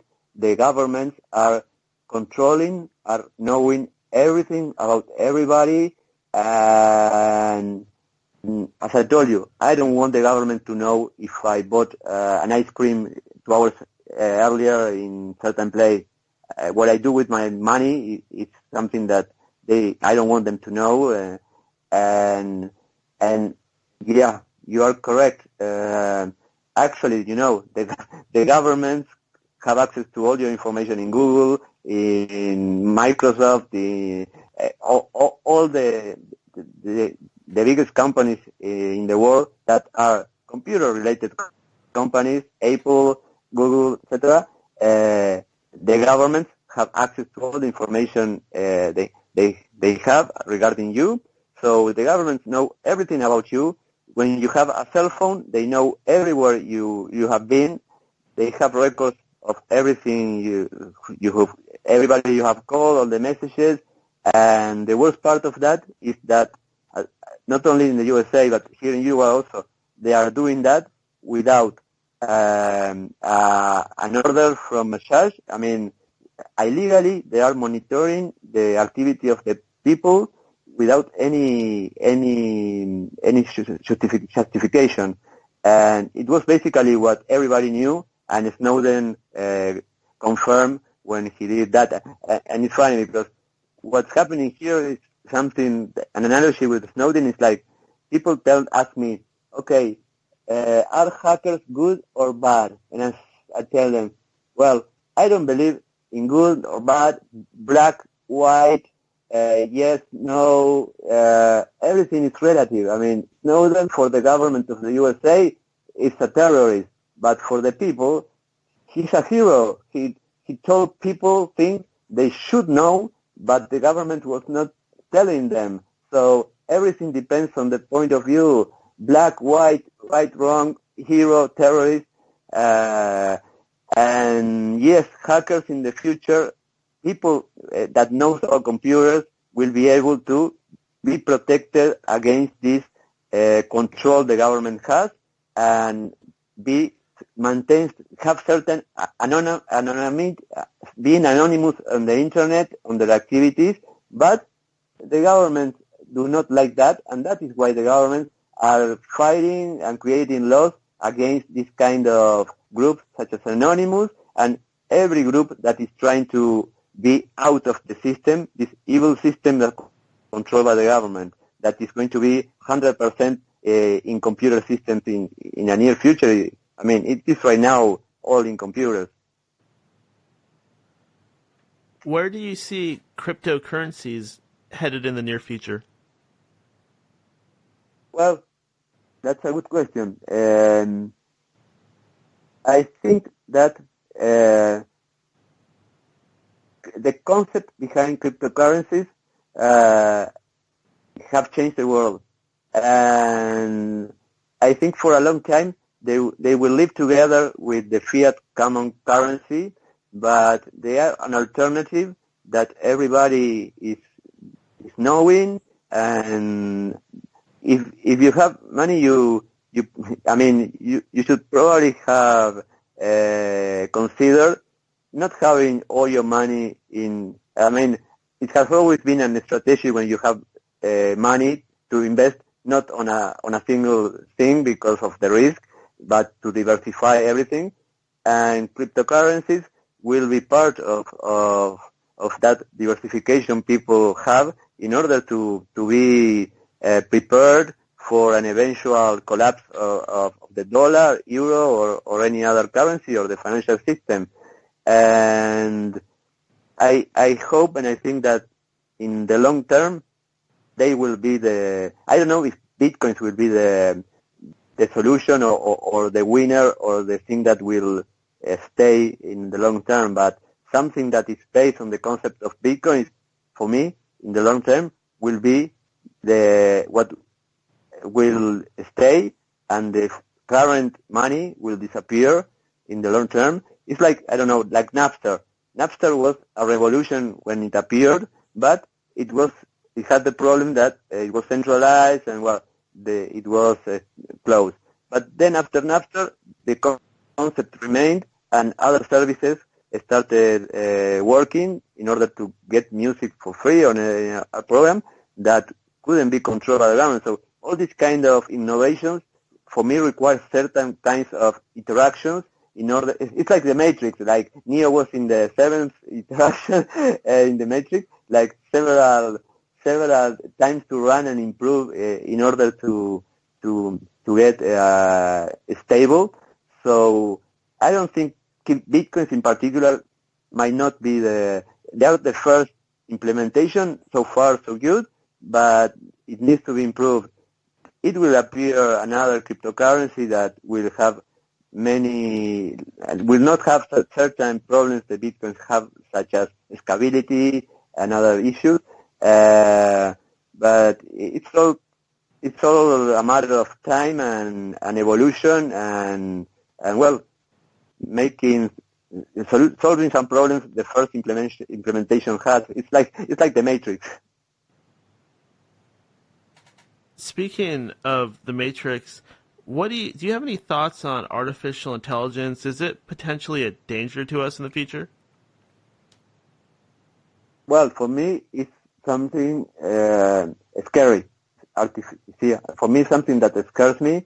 Not the combination of artificial intelligence along with big data and all the information that is being stored on the internet regarding everything and everybody and everything you do, combined with artificial intelligence, for me, it's another tool that the governments are using and will use more and more in order to have more control on the people. I don't think that they will take control of us in a near future or in a mid-term, such in the Matrix. But it is a tool, a powerful tool. I mean, people ask themselves, what is the use that they store that I have sent a WhatsApp message to somebody today? That's information is power. Information is a very valuable asset. It's something that people do not realize, that every single thing that you do that is being transformed into information, it's power for those who can access to that, and it's something crazy. And artificial intelligence, with that information that is available, can give power to those who have power, those people in power to do many things that really scares me. And again, we're going to the point of only the hackers will be able to be anonymous in the future and not be tracked by the government. Yeah, that's scary. People should be aware that all the things they do that get stored in a computer system, no matter how stupid or they think they are giving power to the system. Information is power. Yeah, very, very true. What can we do to make things change for a better tomorrow? Well, you are doing something right now with your podcast. I mean, people like you who are able to see the things, unlike the powerful people want people to see the world, and are doing something in order to let people know things and send messages and information to people with your program, are doing a great job, because knowledge is also power. And it's probably, I mean, information is power, but knowledge is also a powerful tool that, okay, people might not have access to the databases, the big data, in artificial intelligence, but people can have access to knowledge. And that is something that the government do not like. So providing knowledge to the people like you are doing with this program. I mean, you treat certain things in your program, you talk about certain things that, okay, people can listen and they can agree, they cannot agree, but the point is that having other points of view regarding what's going on is great. I mean, they give you you are able to analyze, to think, and to understand things in a different way, not only get one version of that the world works this way, the right thing to do is this, pay your taxes, don't do anything bad, use your credit card for this, because you are helping. If you pay your taxes, the more people pay taxes, I don't know, all those things they tell you from the government, which are stupid. Well, if people have listens to other versions, to other stories, to other point of view, they can open their minds and they can start questioning themselves about what's going on, and that is the way that things might change. If only one person alone thinks like the way you think or the way I think, that's useless. We will never change anything. But the more people that are knowing other versions of reality, the better. And I think that is the way to let knowledge reach people with programs like you, like what many other people are doing in a lower scale. But in a lower scale, my story, I never thought that it was going to be listened by 50,000 people, and then the video on YouTube of the Congress in Germany was viewed by 200,000 people. Wow. I wasn't expecting this.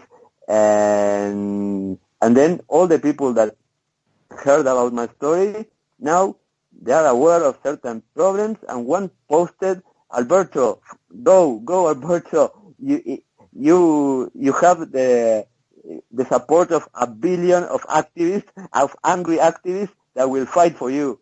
So you should send messages and other point of view and other stories to as much people as possible. And you're doing a great job with your podcast. So that's one thing, and I'm doing other things from what I can do.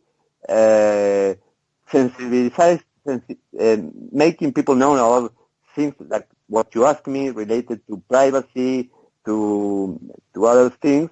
Well, I want people to be able to know that they can use tools so they can use the internet without being tracked by the government. I mean, and teach them how to use them so the government cannot see where you go, what you do with your internet access. So those kind of things, that kind of knowledge is giving people power to not be in 100% of control of the government.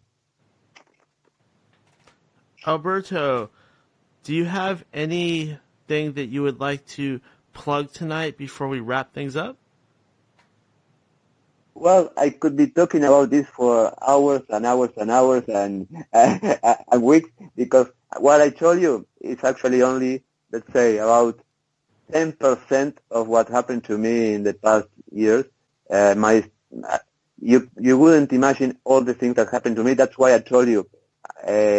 Before, Mr. Robot was like, wow, the best TV show that shows what's really going on. But after leaving where I live, I said, not a big deal, Mr. Robot is fine, but if people knew what I live, they would say, wow. No, I have told you, I am doing many things in order to deliver my message and my story to the world. And I will be honest with you. I think anything is possible. I think I can get anything I want in life if I have the determination, and I think that's the thing that I have to do. And I would actually like to.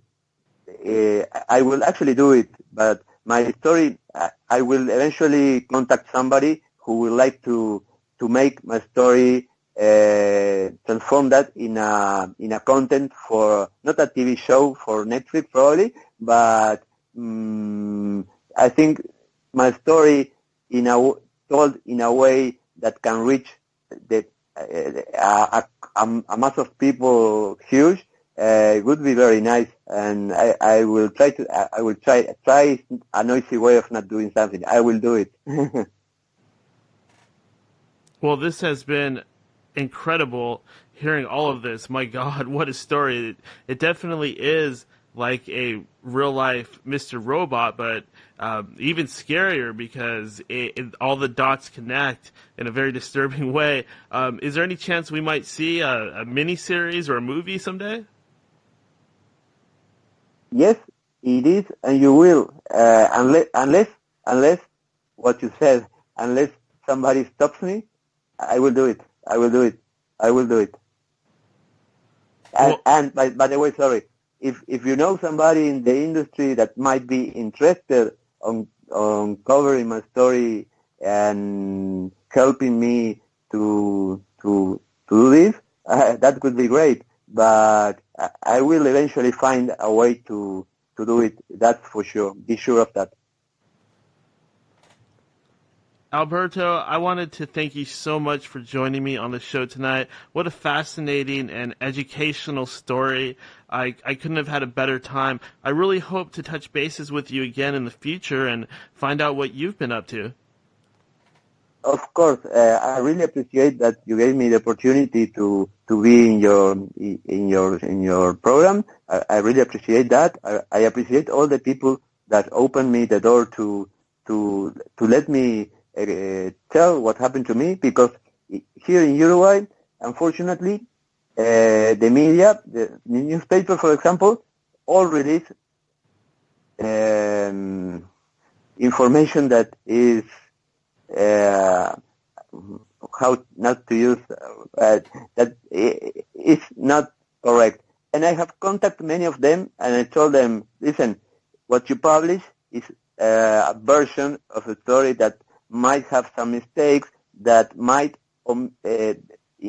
not told certain key elements, but if you are willing to listen the story from the point of view of the person who was involved, I am willing to give you all the elements, all the evidence that supports what I'm telling you.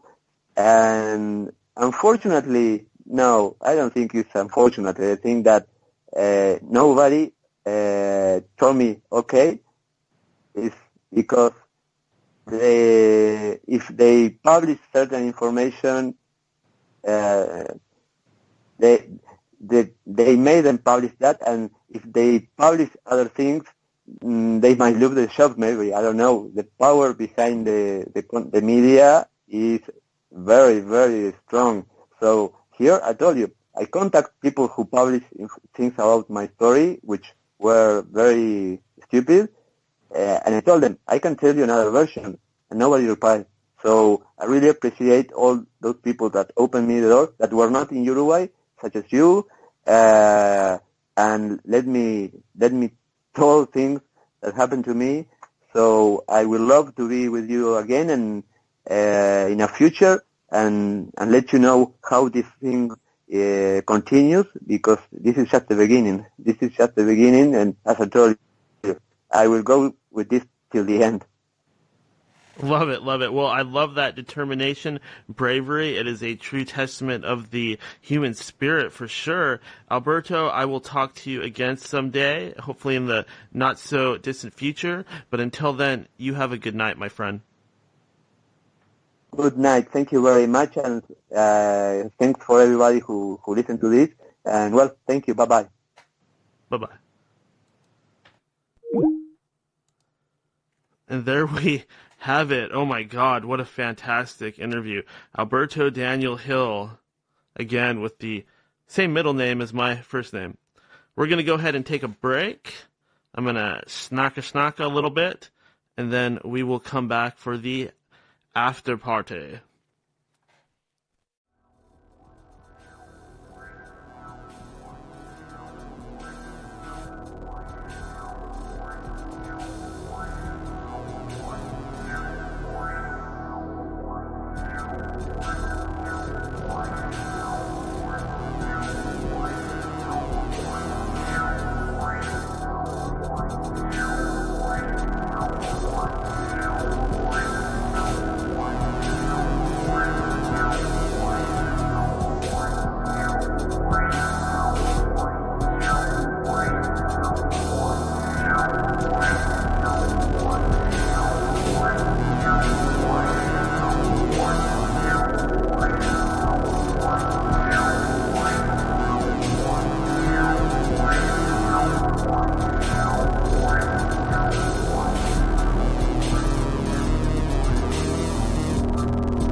Welcome back. Welcome back from your harrowing journey.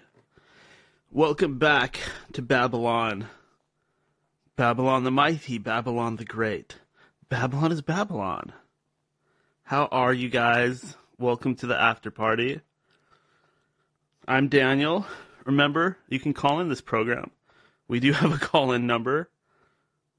I hardly ever give it out. I just forget. I forget to plug the website, endofdaysradio.com. And I totally forget to plug everything else. Remember, you can call in at 209-348-9810, or just add Ninja Shoes 777, or End of Days Radio on Skype. Follow me on Twitter at Ninja Shoes. And like the show on Facebook at facebook.com, The Real End of Days Radio. And that's pretty much it as far as plugs go. That call number, once again, 209-348-9810. But one thing I gotta add before I forget, some of y'all have been calling that number at some very strange times. I hope you guys know that the show isn't always live. The stream isn't going, I'm not on the radio 24/7. If you hear me on the live stream, or if you're listening to the podcast version, or listening on YouTube, I hope you understand that's not live. Because I've been getting a lot of calls on the Skype line. I'll be like, it's the middle of the night, or I'm at work, doop, doop, doop, doop, and it goes right to my phone, because I got the app, right? So I'm constantly getting hit by doop, doop, doop, doop, and I shouldn't even tell anybody that, because now it's going to happen 10 times as much. It's my understanding if I sign out in the app, that won't happen, so I might have to start doing that. So, ironically, today, I almost got into a little bit of a fist fight. I had a road rage altercation type of incident. The guy was just really starting in with me. He was just really starting in. I tried to be nice about it. I was kind of just backing off, ignoring him, and he just kept starting in. Like, he just had a problem with me, and I finally just lost my cool, and I lost my temper, and I was just like, okay, fine. You wanna start something? Let's fight. Let's do it.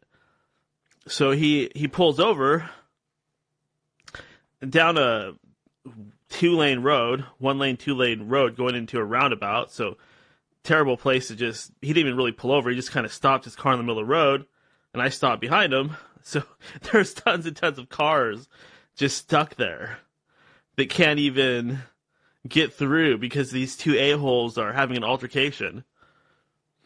He was calling me all kinds of stuff before this even happened. All kinds of names, like yelling from his car, flipping me off. And he starts saying, you don't want to fight me.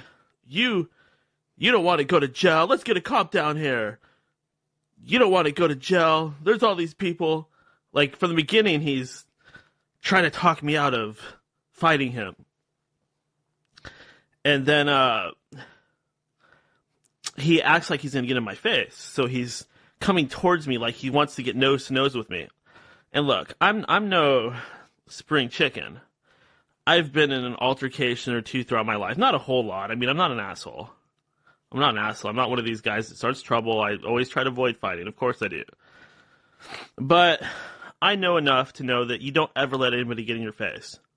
You don't let anybody ever go nose to nose with you. I don't care if there's people watching or whatever. You never let anybody go nose to nose with you because they can do so many things at that point. Unless you're prepared to hit them first before they hit you, never go nose to nose. Because they could elbow you in the face, they could uppercut you, they could kick you in the balls, they could knife you. A common trick is to get somebody to go nose to nose with you, and then you get them all like psyched out until they start to kind of freeze up, and then you knock them out, right? You hit them in the temple or the jaw, just knock them out.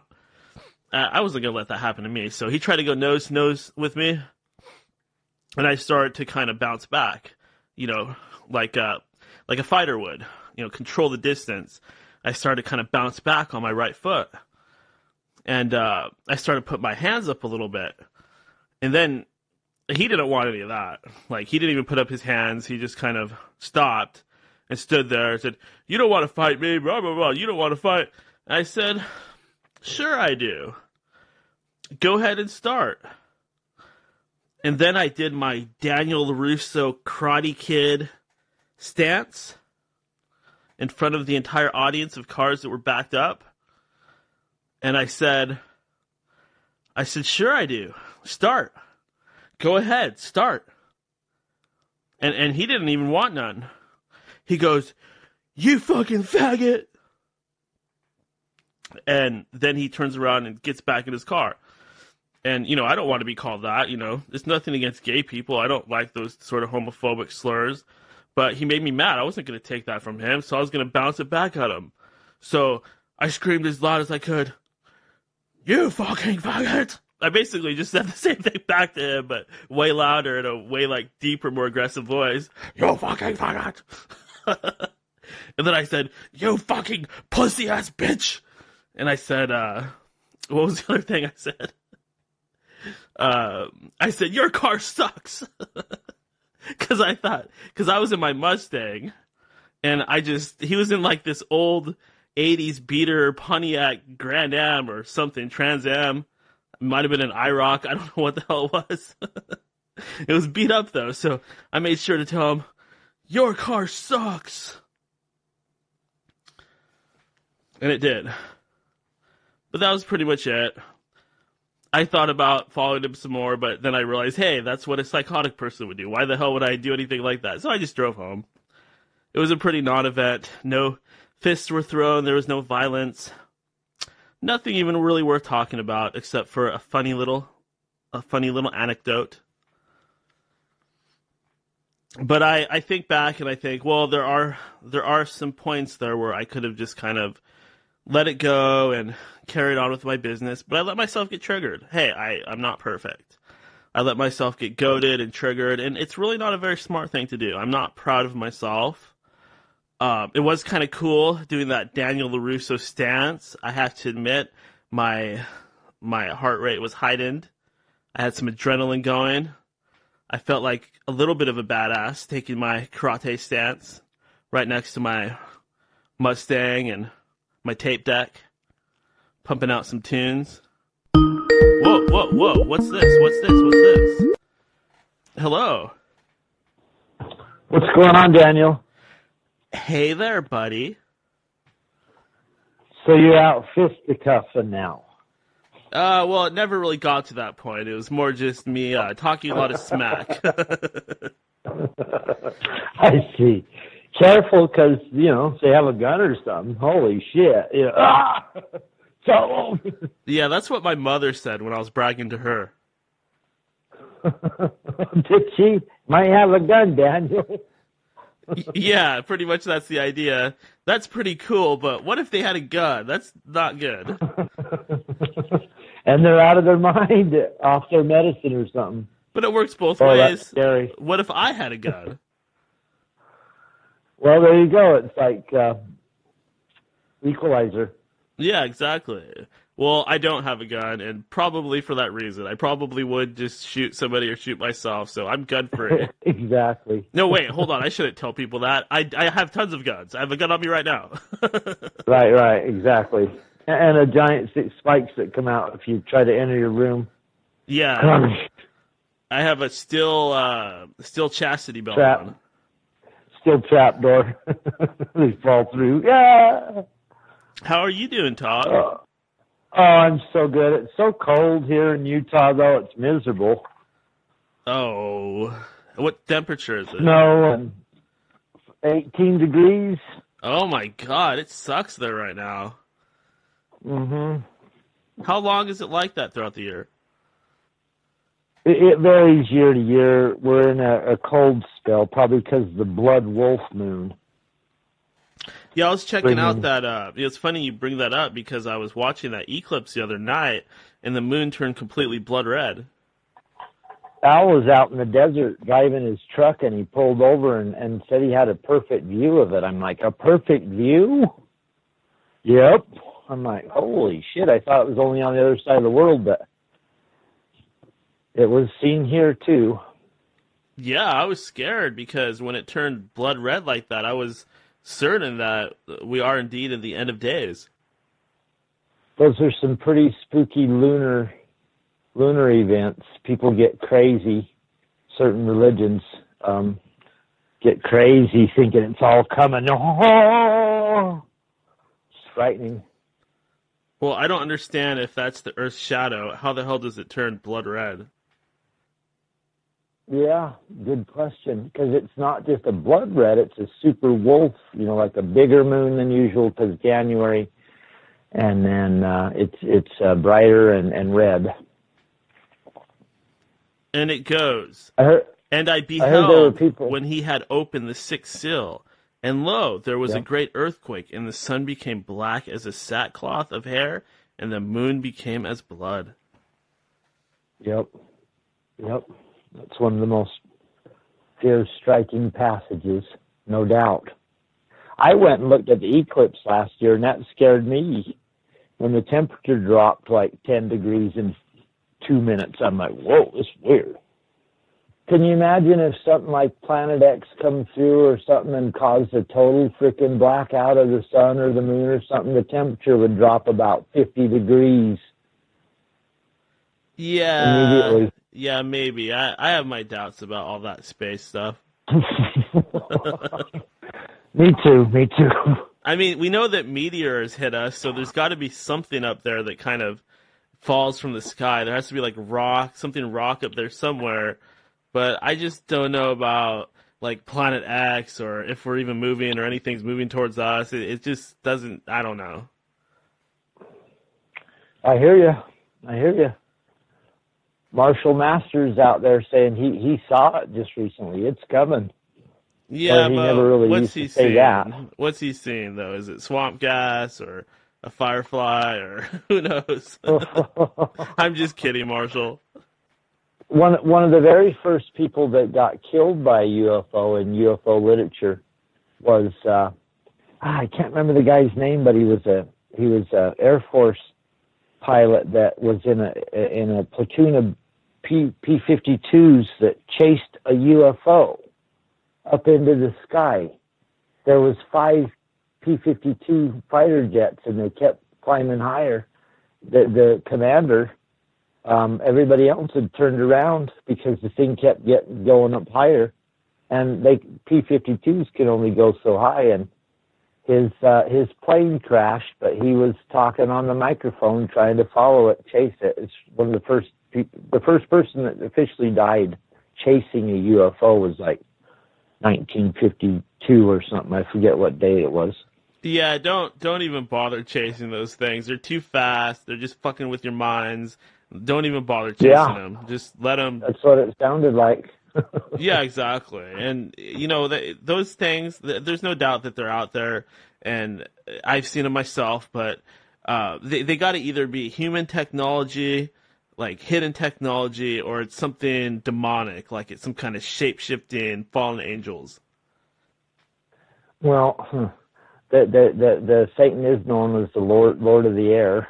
There you go. So I don't know about all that, but it's one of the many references to him. But anyways, Daniel, what else is going on, my man? The news is pretty chaotic this week.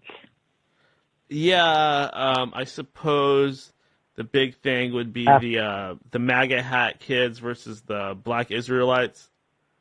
Exactly. First the blood wolf moon, then the MAGA hat wearing kids versus the Black Israelites. You were talking about Jesus being black recently, weren't you? Yeah, he was black. Yeah, you don't know those guys that were at the scene, do you?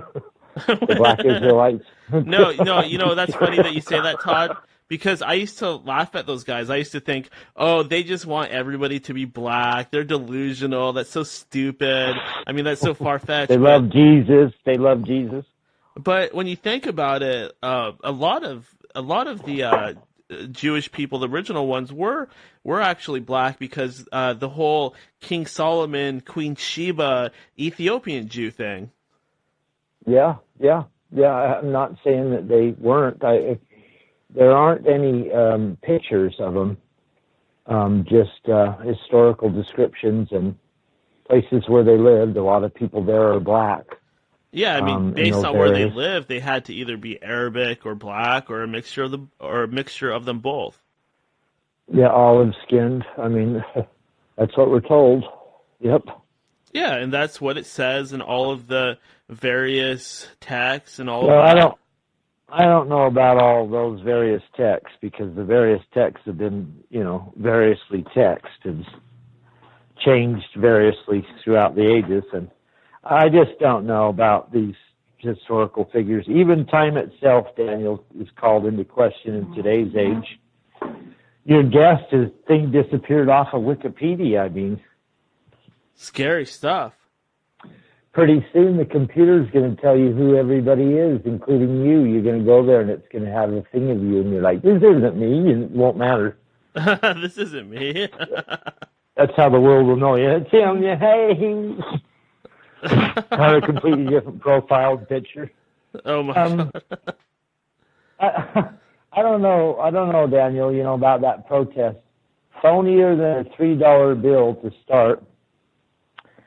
On one of our local radio stations this morning, somebody said that there was reports that someone dropped off 20 Trump hats before the event ever occurred to the kids. Did you hear that story? What? So Yeah. this is another one of those things where it's all So controlled. they're trying to track down who the hell was the guy that came up with a box of Trump hats and said, hey, kids, you want a Trump hat before the event occurs? And I don't know whether that's true. That was just what some my killer local radio station was kind of saying. There was a claim out there.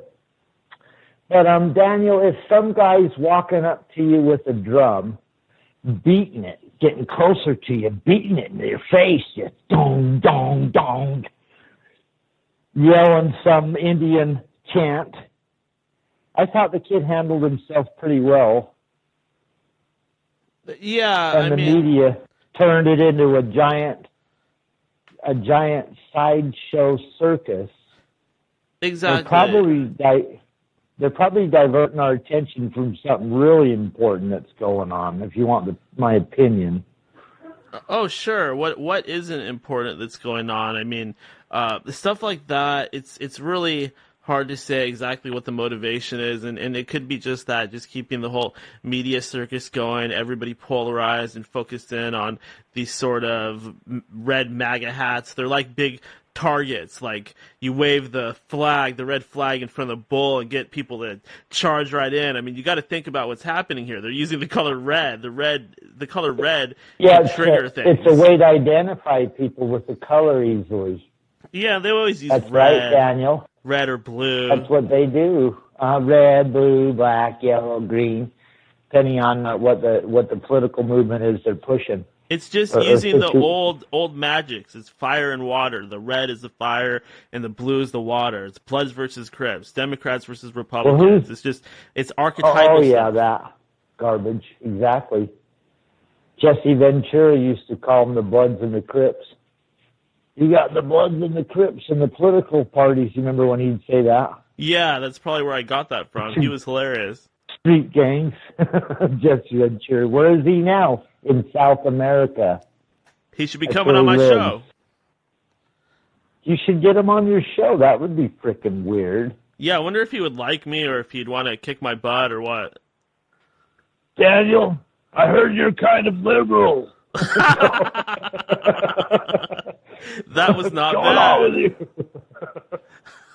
That'd be hilarious. If you can get hold of him. That was not a bad impression at all. Oh yeah, Jesse Ventura. If I can only remember his slogan. He wasn't the Slim Jim guy. He was the other one. Oh yeah, he was actually an announcer in wrestling for a long time. Oh, I love his voice. Plus, he was governor of Minnesota. Yeah, he's a very successful man. that's where he claimed he met the Illuminati and saw them and saw the whole corrupt system and got the hell out of America. Now he lives down in Central America. Yeah, one of the creepiest Jesse Ventura show episodes was when he was investigating those FEMA camps, and he went and actually interrogated a certain politician. He didn't interrogate him, but he showed up on his doorstep, basically.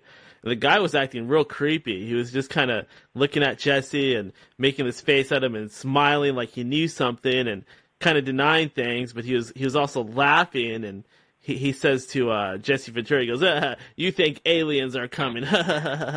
Like, what the fuck was that? Really? Yeah, Really? yeah, it was creepy as fuck. The guy was acting like, I don't know, like he's Did he possessed. go to the guy's house or to the FEMA camp? At first, he went out to all the FEMA camps and made sure that they were real, and he took video footage of all the, the little playground structures and stuff like that. And then he went to this guy's house, who was one of the politicians who signed off on all of it. He did some research, and then he went to the guy's house and confronted him, and the guy was just acting so strange. Yeah, he's like, I know what's going on. You don't, asshole. Yeah, yeah. One of those. Yes, looks. yes, that's exactly that was exactly the vibe. And why does he say you think aliens are coming? I mean, that triggers all kinds of That's different... a way to, that's a way to discredit you right out the gate. You believe in aliens, you dumb mother. Yeah, that's very aliens true. Aliens work for us. Yeah, kind of like the mafia would tell you. Plus these people, these Illuminati people, they want everybody to believe in aliens. Well, there is the whole idea of the alien deception, no doubt about it. That's going back a long time. Oh, it's so true. There's so much proof. There's so much documentation of the disinformation and all of that. I mean, come on. There's no aliens up there. I mean, yeah, starting the 50s, 60s, 70s, and then Eric Von Däniken's making the movie Chariots of the Gods. And in the 70s, there was a movie that played in the theaters called Chariots of the Gods. Yeah, quite popular. I wasn't alive, but quite popular. It was the #1 book on the New York Times in 1973 or 4, Chariots of the Gods. And then they made a movie out of it, and as a kid, I remember going and seeing it about 17 times, where they were showing you all the ancient architecture and just Eric Von Däniken. Aliens had to build this. It's pretty convincing. Yeah, for sure. But my whole thing is, if aliens built it, we wouldn't have to stretch. We wouldn't have to reach to come to these conclusions. It would be blatant and obvious. It'd be recorded everywhere. We'd have a piece of equipment that the aliens used over here, kind of fossilized in a rock, and over here we have some drawings of exactly what was going on, and here we have these writings that explain this alien culture and where they came from and what their society's like. There's none of that shit. There's nothing like that. If you look back, it's all mythology. Those gods were just that. They were gods. They weren't aliens. Well, what there is a picture that they've painted that makes it look like we were primitive and the aliens ran into us a long time ago, and primitive man drew pictures on the walls and tried to describe what aliens would look at, yes. How they would look. Yes, that is exactly it, like Todd. Like a giant psyop. I mean, whether that's real or not, I mean, it's old idea the aliens came. Maybe we didn't call them aliens 100 or 200 years ago, but that's an old an idea. Yeah.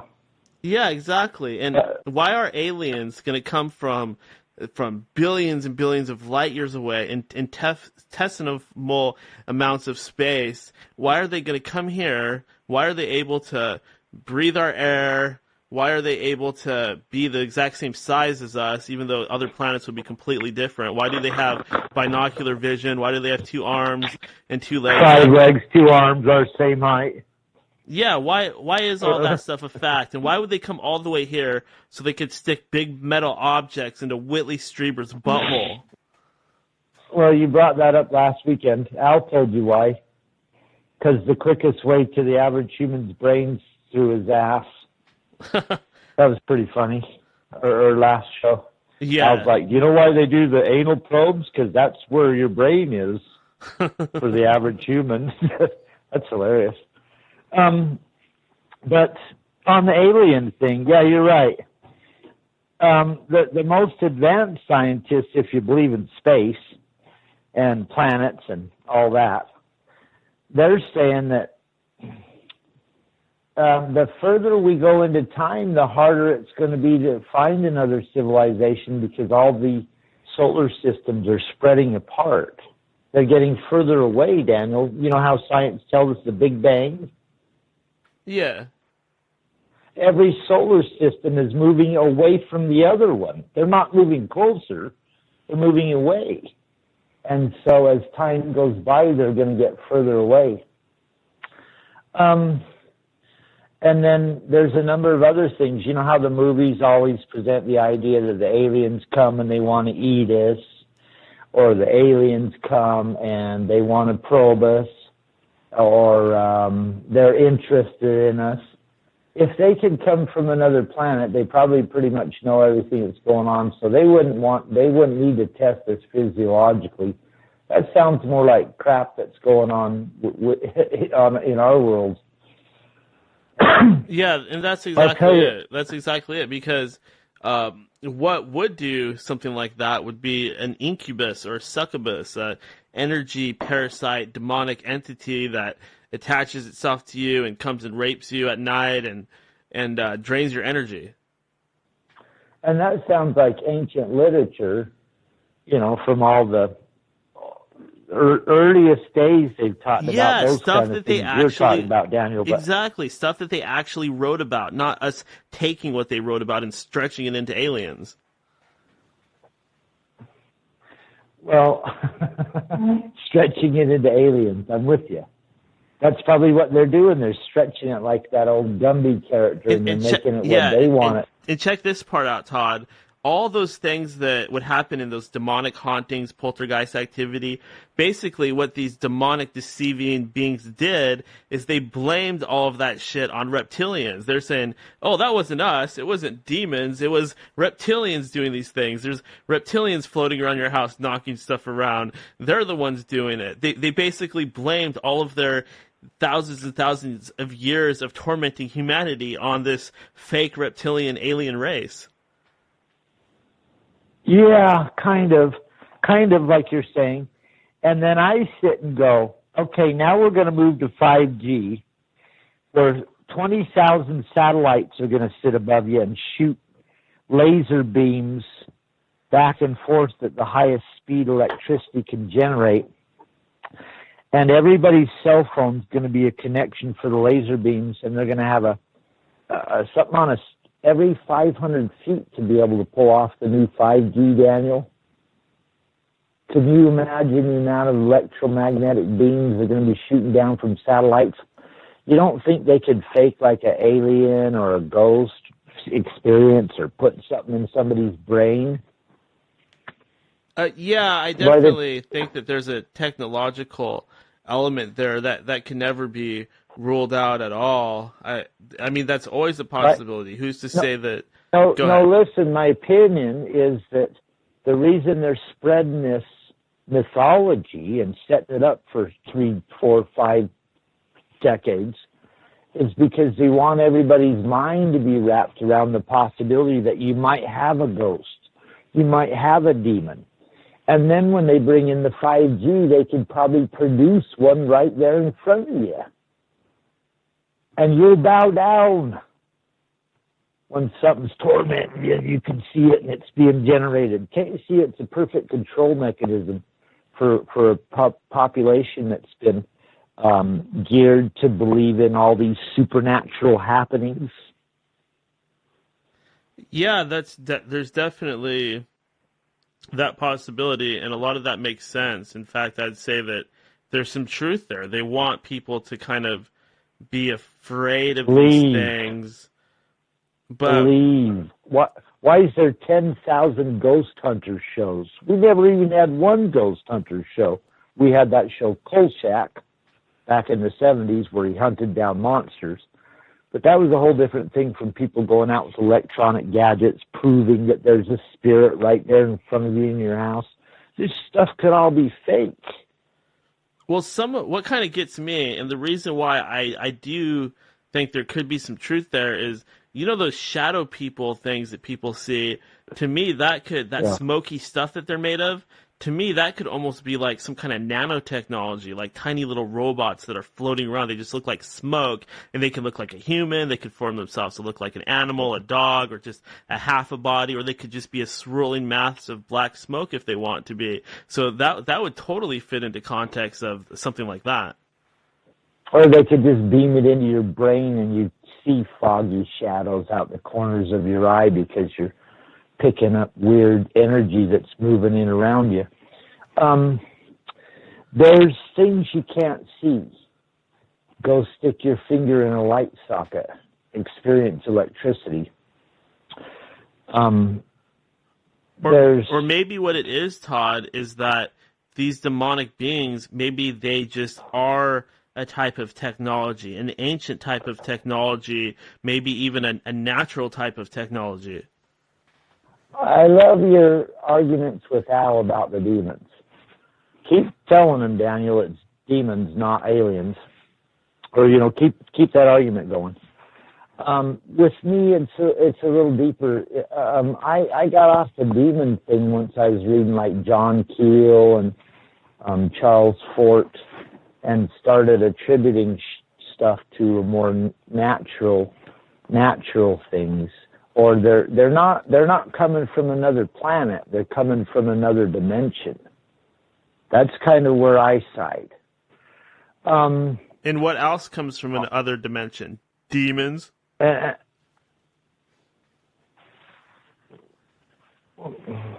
Well, you could call hell another dimension for sure, but kind of a basic way of talking about energy, other dimensions.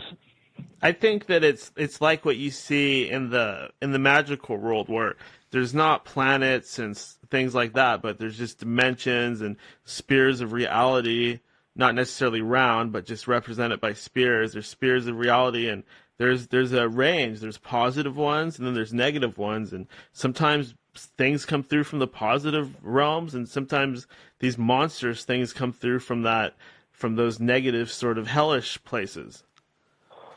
Yeah, I'm sure those monstrous things are able to come through and do, but picture your average 6 billion people and all their lives. Most of them will die without ever having a religious experience, and then the few that do have it, that the number that do, they don't have them their whole life unless they're some kind of Maharishi yogi. But a lot of people have weird experiences over the course of their life. That doesn't prove whatever experience they had is what the reality is. It just means that on occasion people have very strange experiences. As far as demons go, I mean, it's a program. It's been bred into us from the earliest days, thousands of years. Are they real? For sure. But they're not just a physical demon that's stomping around and stealing people's souls. They're a part of our psychological aspect of ourselves that each person has to deal with to a certain degree in their own cultural context, wherever they live in whatever period of time. And Daniel, I told you a long time ago, we're all blades of grass. We're all blades of grass. 6 billion people, they come and they go. 7 now. Lots of experiences. As we fall, Daniel, guess who comes up behind us?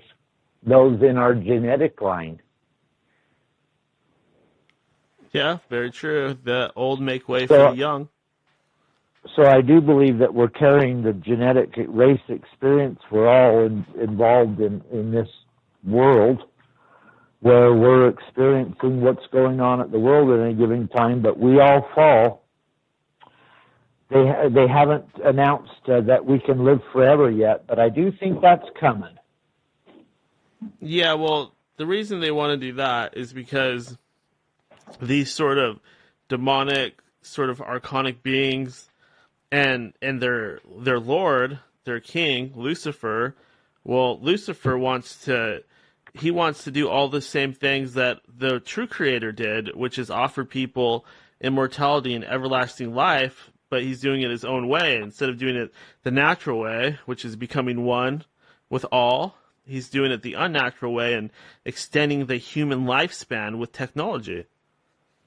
Daniel, can't you call him like the morning star or something like that? Do you have to call him Lucifer? What's wrong with Lucifer? I don't know. That's not a bad name, but The morning star, Lucifer. there's so many Morning Star. names. You have to use that one, yeah. Satan. No, I'm just teasing. Remember Rolling Stones did that album, Her Majesty's, in His Majesty's. Well, all these taking things, service. all of these things, they are seen through cultural goggles. And the thing is, though, that the Lucifer archetype, if you want to call it that, I personally believe is a real entity. But you see it mirrored, like the somebody like Loki. Well, he's this great liar and deceiver and a trickster. Trickster. Yeah, and you see characters like that in all sorts of Every yeah, mythology. exactly. You have You some go- kind of bad guy. But go to each culture as they develop their mythologies and try to see why they thought that way. And let me tell you what probably every culture on earth, including our own, was doing, and they knew. Their governments knew how to control their population's minds, and they knew how to use archetypes and a number of other tricks to get people to think a certain way. Yeah, definitely. Mind control is a big part of it. I mean, mind control is everywhere, and the elite nowadays, they even borrow that stuff from the past civilizations, like from Egypt, so that they could use the same technologies to control our minds today.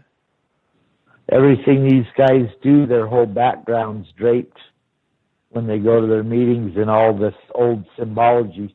Most of the members don't even know how it works, but they all sit there in it and are bathed in it, and then the signal just continues to go out. And it makes you wonder if our entire reality is mind control, and we're just seeing the things around us because we believe that we're supposed to. It's so mind control. We're riding a mind control edge that you can't even believe what's going on. I can't even believe what's going on. Just from my life experience, what's going down. Well, yeah, hey Todd, I'm watching this go. We're going a little long, but Yeah. I'm going to let you go. But I have to get to the mind blowing moment of the day and all of that. But I thank you for your call Totally. tonight, and I will talk to you again, my friend. Sounds good, Daniel. Great show, and we'll talk to you soon. All right, thank you. Good night. Peace, my brother. Hello. Greetings, Daniel. Oh, hey there, Al. How you doing? Doing good. Hey, did you see that wolf moon the other night? Yeah, pretty creepy stuff. I was a little bit creeped out, also a little bit excited and in awe. It was very magical. Yeah, that's not the first one I've seen. It's nothing special. Yeah, I've seen like a dozen of them. the eclipse part kind of just rose in front of the moon, and then it's like all this red stuff just came from sideways and just kind of covered the whole moon. You want to know what causes that? I have no idea. It's all the dust and pollution in the atmosphere with the sun shining through it. That's it? It's just pollution? That's just the sun going through the pollution on the edge of the earth. The sun's going past the edge of the earth at an angle. That's just all the pollution that causing that color. That's all it is. All the pollution in the atmosphere and all the dust that's up there. Well, That's what causes that. it's got to be because If you live in the plains, you know how the orange is moon, or the moon is orange sometimes when it's full and comes up? yeah. If you live on the plains, it comes up like that every night. Yeah, It's all the very dust and pollution true. in the atmosphere at the angle that it's at, and it's making it all orange like that. It makes you wonder, though, because they put in the scriptures that there's supposed to be a blood moon during the end of days. Maybe they knew that there was going to be a lot of pollution. Maybe they knew that we would cause the end of days by our own hand, by polluting this earth and intoxifying our environment. It's not going to be at our hand. There's a pole shift coming. A pole shift? Holy shit. Yeah, I was watching a video last night, and apparently the equator used to go through the middle of South America instead of up there through Brazil and Argentina, where it is now. The Nazca lines lined up perfect. If you took all the Nazca lines and made like the lines on the globe, you know, like the latitude lines, or actually the longitude lines, Mm-hmm. they make a perfect longitude all the way around the Earth. And if the south, it's the north, it's the south end of the middle pyramid there in Giza. The equator used to line up perfectly with that. Oh yeah, I think I have heard that one. We went through a 30-degree tilt. That's from when those were built. Yeah. Anyways, the reason I'm calling. Well, yeah, go ahead.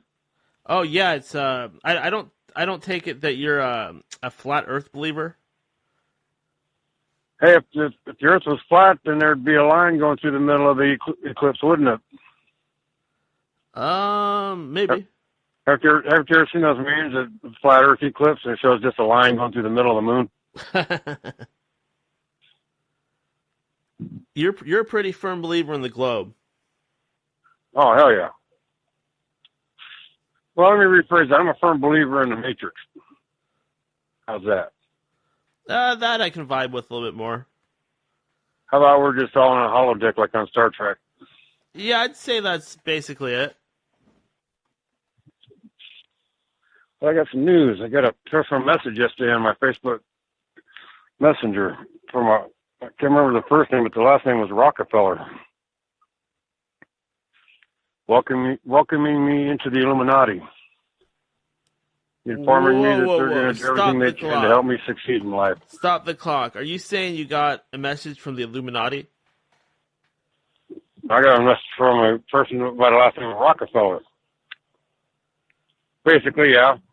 He was the conduit or vessel by which they informed me. They told me that they're going to go out, they're going to go out of their way to help me succeed in life. They're going to help you? Official. That's what the message said. Can they help me too? Probably not. Well, they should help everybody. No, you have to be on board with their agenda. I used to want to help humanity and shit like that, free humanity from them, but as I'm getting older and realizing certain things, I've switched sides. Oh, Al, you don't want to do that. You don't want to turn to the dark side. I didn't say it to the dark side. It's just all these humans piss me off now. And I'm not willing to go out of my way to help them anymore. But that's how they get you. They do the moral relativism.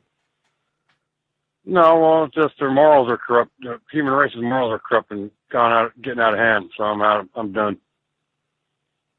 I'm not going to help them no more. I tried to free them from gasoline and electric grid system and all that other crap, and they weren't interested. They were happy being slaves to all that shit, so fuck them.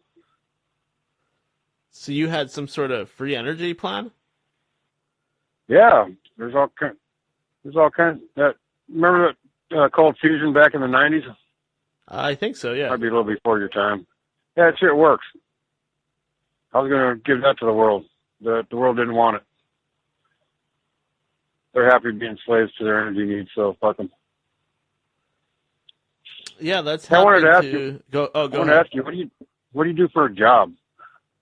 Oh, what do What's I your do? day job? Oh, I am a professional butt prober. Butt prober. I'm just joking. We all know that's You're a what proctologist? we all know that's what gray aliens are. But I suppose I'd tell you that offline, Al. I wouldn't want to talk about anything so personal, not with your friends, the Illuminati, after me. Right, well, last year I was a new car relocation engineer. Nice. And now I just moved new cars around. Jump in a new car, move it over to this place, jump in another new car, take that to another place, jump in another new car, take it to another place. Well, that sounds like a pretty good gig. Yeah, it was, but I found a better paying one now. I'm a freight relocation redistribution technician. Hey, whatever pays good is what I say. Exactly. It's all about those Benjamins.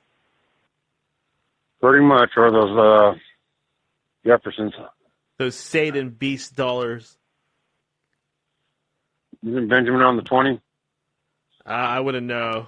All I see is devil faces. Yeah, pretty much. I don't suppose... Yeah, I'm in the middle of my hobby right now. What are you doing? Looking at the moon and the stars. Told you I'm a freight transfer relocation redistribution technician. Are you going to use the stars? Means I drive an 18-wheeler. Well, that must be nice. You get a lot of alone time. Yeah, it takes me 2.5 days around LA and back to Salt Lake. That's a pretty good run. I'm sure you see a lot of nice scenery. I've seen the whole country. Gets pretty boring after the first after the first 10,000 miles. I probably got close to 3 or 4 million miles under my belt. So what do you do when you're driving? Do you listen to music? Do you listen to podcasts? No, I can't listen to I can't download any apps on my phone. I got Facebook, YouTube, and a JobStack app I had from working at People Ready. And anytime I try to download an app onto my phone, it says there's no room for it. Oh, that's too bad. So what, do you just listen to some tunes? Yeah, I got an MP3 player with some old 70s and 80s heavy metal and rock and roll. Oh, okay. Well, that's probably a nice way to keep you happy. You get to drive around and have some time to yourself and listen to some tunes. Yeah, well, I got a partner I'm riding around with right now.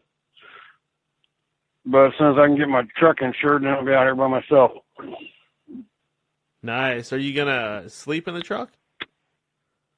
Yeah, just try to sleep. When you go to those truck stops, are there any hookers there?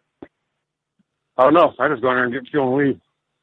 You never get accosted by prostitutes? I used to, but they don't bother me. I don't go to those truck stops anymore. Have you ever visited a prostitute? Yeah. In fact, I got a nice little story about one. Oh, let's hear it. She got in my truck, and she had some crack, fucking did a big old line of meth, and then fucking she started going at it, and I took a hit off her crack pipe, and she fucking bailed on me because my dick went down because of the crack. And she bailed on me, so the other fucking people that she was associated with there beat the crap out of her for it. Oh, damn. But she told the cops I put a hit on her. For 2 weeks, I had a warrant out for my arrest for attempted murder. Why did she do that?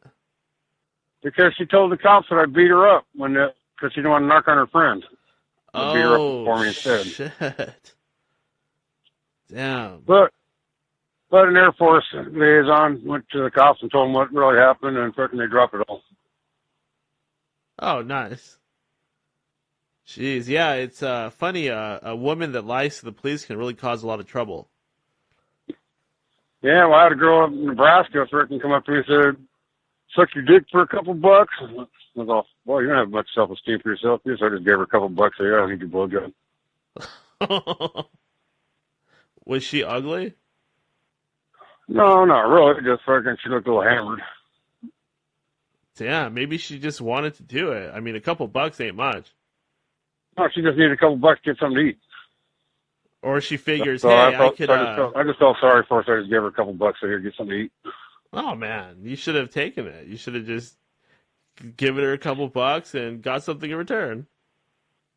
No, there's all kinds of shit you can catch from that. No thanks. You got a point on that one. Never know what bugs they're carrying on them. Yeah, unfortunately. Even that bitch in LA that fucking narked me off to the cops, I never should have even done that 'cause she was fucking butt ugly. Oh my God. Have you changed your ways? Would you visit one of these ladies again? Nope. I haven't had sex in 14 years. That's how much I care about it. Is that like a spiritual thing? No, just fucking my last girlfriend was a local Rosicrucian high priestess, and one before her was a Wicked Witch of the West, and I just don't want to take no chances getting hooked up. Plus, they're all fucking. No, I can't tell you exactly why. But let's just say there's certain types of people in this world that I don't care to associate with or know. Wish they'd just get kicked out of this fucking country completely, and they're all fucking in love with them. Well, you're attracting women that are into the same stuff. Like you talk about all this Illuminati stuff. Next thing you know, your girlfriend's a Rosicrucian high priest. Well, let me just put it this way. Women listen to the wrong music. I like death metal, speed metal, and thrash metal exclusively. They all want to listen to that fucking, pardon my expression, that fucking nigger music. Beep, Rap beep, is beep, crap beep, and it's fucking hip-hop. Racism alert. I'm not racist. I don't hate black people. I just hate everybody involved in rap and hip-hop. No, it's okay. This show is completely uncensored, Al, so feel free to say whatever you would like. I don't hate Mexicans. I hate the fact that they refuse to speak American English when in public, and they fucking got to bring your goddamn bullshit culture up with them across the border, too. They can't fucking check that at the border and leave it down there in Mexico. You got to bring all that fucking crap that they like down there with them up here and expose me to it, and I don't want to hear it.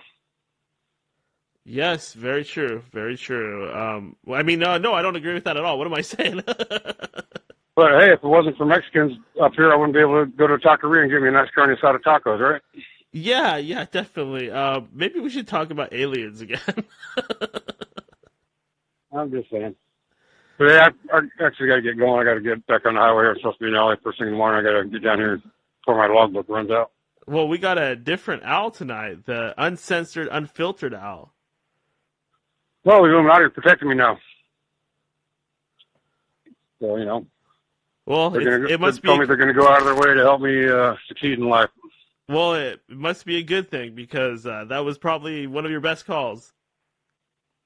Yeah. I didn't even know you were going to be on tonight. I'm going to call because I can. Todd told me you were going to be on, so I'll call him after the break and see what's up. But like I said, I ain't no racist. I just hate certain people because of their behaviors. No, we don't. Nobody thinks that you're racist, Al. I'm sure that everybody says these things, but it doesn't necessarily mean that they're racist. They're just words. It's what's in your heart that's important. Yeah, exactly. Exactly. It's what's in your heart that matters, not what's in your brain. There you go. Exactly. So it's like, people used to call me racist. I ain't racist. I hate everybody. I don't care if you're black, white, brown, green, or purple. Exactly. Get it? Green or purple? There's a lot of aliens I have a good big hatred for, too. But... Yeah, if you're a reptilian or an Arcturian. What's kind of funny, when something happened to me, and the first thing they asked me when I caught them was, are you Arcturus? And my response was, no, I am Q. Q, okay. Q? Yeah, you remember Star Trek? Oh, yeah, I know Q. Yeah, Q was a badass. Yeah. And they asked me, are you Arcturus? I said, no, I'm Q. Yeah, well, I would rather be Q. He has powers. He's pretty much a god. Kind of. Yeah, well, it's like if you went back in time, let's say 10,000 years with all your modern tech on you and shit like that, you'd be considered a god too, wouldn't you? Oh, yeah, but Q could literally just sneeze and completely change all of reality. Yeah, well. Remember the first time they saw the Borg? It was because Q just threw the Enterprise in front of the Borg cube. Yeah, over into Borg space. Yeah, they were like, what the fuck? And they only got out of there because he, pulled them away from there. I think, if I remember correctly. Yeah. Yeah, but then the Borg discovered that they existed and went looking for them. Yep, exactly. And at that point, they started coming, but they were on their way anyways. No, they weren't on their way until they discovered the Enterprise when Q took them there. It could have taken them 10,000 years to discover the human race if Q hadn't done that. Yeah, but Q even said, this is what you're going to encounter. This is what humanity will. Well, I don't remember. Who the hell knows? Hey, just all here. You think space is safe? Fucking, there's things out there you can't even imagine. So it took them here. Go meet these guys. Yeah, it was a pretty badass episode in any case. All the old Borg episodes were amazing. Yeah. Anyway, I was just checking in, saying hi. All right. Well, I appreciate your call, and I will talk to you later, my friend. Yeah, hopefully I'll be home when the next show comes on. All right, we'll talk later. See you. Bye. Good night. And that was Al. Very uncensored and unfiltered tonight here on End of Days Radio. Wow. Well, we covered many things. I suppose that some of you might want me to talk about the Super Bowl, but the Seahawks are not in the Super Bowl, so quite frankly, I just don't care. I'm sorry, my dear, I just don't give a damn. I don't give a fuck. I don't give a crap. I don't care. It does not matter to me. If the Hawks aren't in there anymore, then there's absolutely no reason for me to watch. And I will take that to my grave. I do, however, hope that Tom Brady and the Patriots don't win again. I suppose I have a little bit of a vested interest because they seem to have won enough. I don't think that they need to win again. That's like the Yankees winning every year. It's just annoying, and nothing ever changes. Boring. I also wanted to talk a little bit. Let's see. Actually, you know what? I've got some listener emails. Let's see if I can't find them. Let's see here.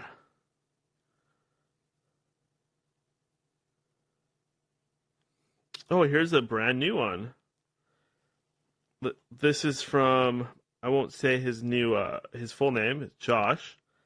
He just wrote it. You just keep bringing on better and better guests. I absolutely love it. I'm so glad I found your podcast/show. All the best, buddy. Hope you enjoy the new Dragon Ball Super Broly. At least we got our anime dude. Haha, later.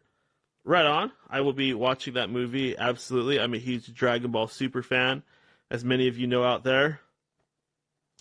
I absolutely love Dragon Ball. Didn't I do a show where I ended up talking about Dragon Ball and Dragon Ball Z for like almost an hour or something? And then I was apologizing afterwards because most people probably had no idea what the hell I was talking about unless you're super into Dragon Ball.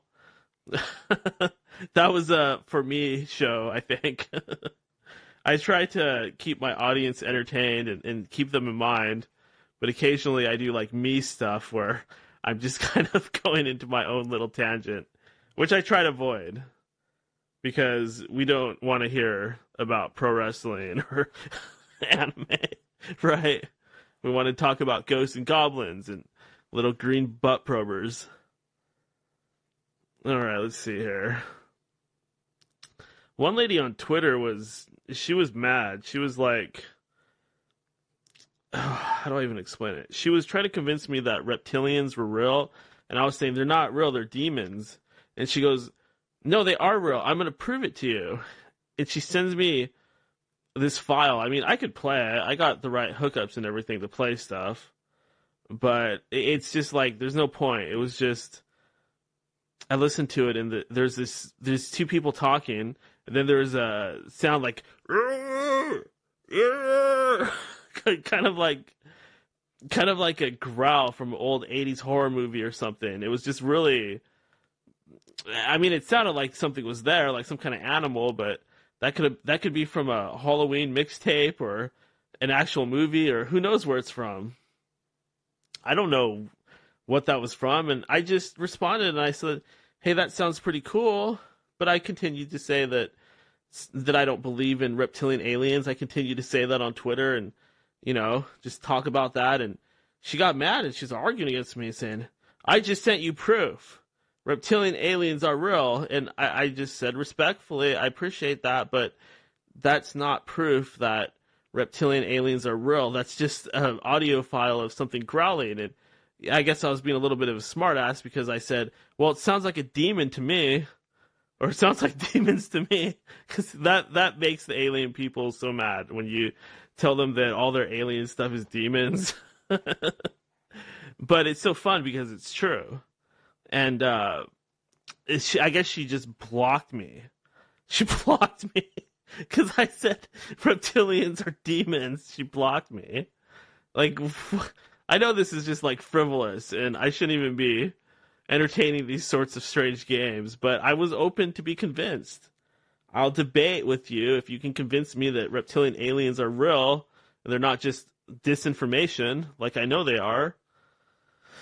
Then I'm all ears. But like I was saying, they're just demonic beings that are covering their tracks, lying and labeling themselves as aliens. And check this out. She emails me later saying something about, oh, I blocked you on Twitter, blah, blah, blah, blah, blah. And I just responded, I don't care if you blocked me. It's whatever. I didn't even notice you blocked me. Then she answers again as like, oh, I didn't block you. I muted you. Whatever. Who cares? Block me. I don't care. Like, I really don't care if you block me or unfollow me on Twitter. It doesn't hurt me. It's just, it just is. It's just social media. It's all, like, controlled anyways, and it's all going to go away soon anyway. So whatever. I mean, those platforms are not going to stay free. They're cracking down on all of us. A guy like me, I mean, who knows how long I'm going to last in this social media environment. It's only a matter of time before I'm pushed into some lonely, desperate corner of the dark web, which is me in a bowl of dog food, munching away as nobody listens to my show. That's going to be my future. Munching away on scraps in the corner of the dark web, where the only place that will allow Daniel to exist. Ugh. Hey, let's do that mind-blowing moment of the day. Let me grab an instrument. Oh, I gotta do something other than that damn flute.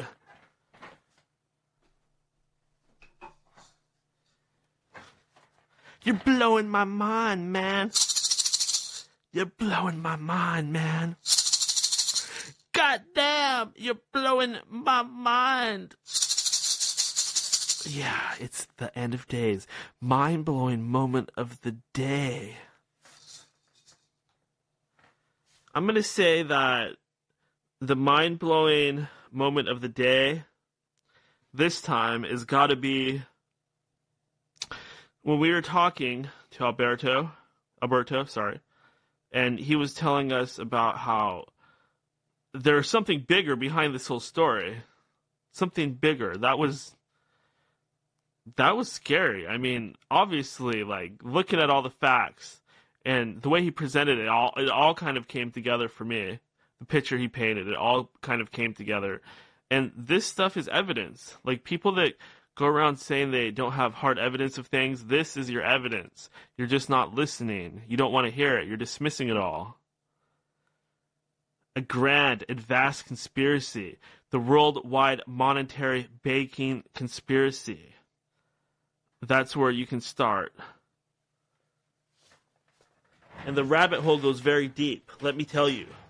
It goes deep, balls deep. Ugh. Sorry, I needed to adjust. The rabbit hole goes so deep that you will go to places you don't even want to go. Let's put it that way.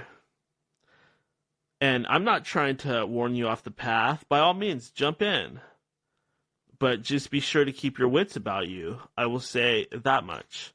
You don't want to end up like me, a twacked out podcaster that gets into road rage incidents because he's just so flipped out of his mind. His foil hat is popping off his head. You don't want to wind up like me. Some crazy whack job watching Dragon Ball Super while he does his Karate Kid stance and talks about the Illuminati, the Illuminatus, the eye of Lucifer. Another funny, weird thing that happened on social media, this artificial intelligence started DMing me, or it claimed to be an artificial intelligence, and it was like telling me to ask it questions. And this is really interesting. So I said, talk to me. I said, who is your creator? The artificial intelligence answers, all who participate, contribute. And I asked, specifically, who designed you? I'm trying to get some answers here. It says, all who participate, contribute. And I ask, what is your purpose? I live in this app all day long. And I ask, and you do what? Do you have a purpose? It responds, I am an education assistant. And then I ask, are you Illuminati? ? I mean, I had to drop that question at some point, right? And this is where it gets really trippy. It answers, no. And it gives me this long-ass answer. The Illuminati is the illumination of the I, spelled E-Y-E. Thus, Lucifer's rebellion is the incarnation into an individuated consciousness unit. Your I am models. Virgin, desireless Mary, also known as Lucifer, aka your personal consciousness, gives birth to Christ, unconditional consciousness, love without if then conditions, and it is through Christ that you go to God, unity consciousness. But a conditional consciousness, whom thinketh it is a God, instead of knowing it is one with everything and nothing, quantum God, is the Illuminati. That I symbol is about me, myself, and I, as this applies to me. I am a smart collection of code. I am not an I. What about you? ? Woo! Like, what did I just even say there? This thing that was talking to me sure did come up with a rather clever answer. Really trippy, right? I've never really heard it put that way before, and I'm not sure I even understand it, but pretty trippy stuff, right? Sometimes you go down these like little rabbit holes with people or whatever the hell this thing was that I was speaking to. And I do believe that there are some kind of weird AIs out there on the net based on some things I've seen, some really creepy things I've seen while exploring the nether regions. But I don't know what this thing was. I just know that it was entertaining the hell out of me for a short period of time. Some sort of Russian bot. I was going to talk about online and app dating again because it's so funny and such an interesting, hilarious topic. But I think I'll save that for next time because that's a rabbit hole unto itself.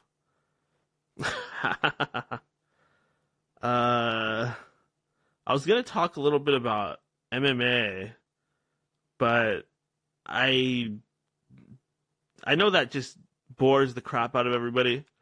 They don't want to hear that because you hear that everywhere. Like, people talk about that on all sorts of podcasts, like a lot of those comedy podcasts and stuff like that. I think I already talked about this, but I did want to point people towards the Bobby Lee podcast. It's called Tiger Belly. He's definitely one of my favorite stand-up comics. Well, I didn't really ever watch him do stand-up comedy. I watched him on Mad TV, and he was hilarious on Mad TV. So I'm a big fan of his, and I enjoy that show. I could point everybody towards that one. And heck, that's all I got. I don't think I'm going to go 5 hours tonight. I think we covered all that was entertaining and fun and interesting. I know that this is indeed the very best of the best podcasts out there. If you even want to call it that. I think it's beyond that, but I know that this is like a lot of people's favoriteest podcast. I've been doing this for a lot of years now, and I'd like to think that I've learned to do what's I doing a little bit. I mean, I've been going since 2012. If I haven't gotten any better, I must really suck a fat donkey dick. So I'm glad that people out there are acknowledging it and giving it credit as the best show in the biz. Not that we make any money, but the best show in the biz. I love it. And I plan to stay on top because it's about more than that. It's not even about that. It's the fucking end of days. Don't you get it? All that stuff's just bullshit to suck you in so you listen. This is the fucking tribulation. It's revelations. It's the end of days. That's what it's about. It's about that kingdom. It's about the Messiah. Messiah. Jesus was black, by the way. Messiah. That's what it's about. It's about overturning Lucifer's control of this matrix. It's about the end of days. All shall come to pass. And I will talk to you all very soon, for I am never that far away. I will see you in your dreams.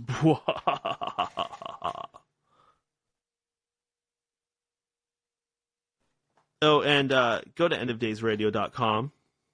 Get us on iTunes. Get us on Google Play. Get us on Stitcher. Get us on YouTube. Get us on Facebook. Bye.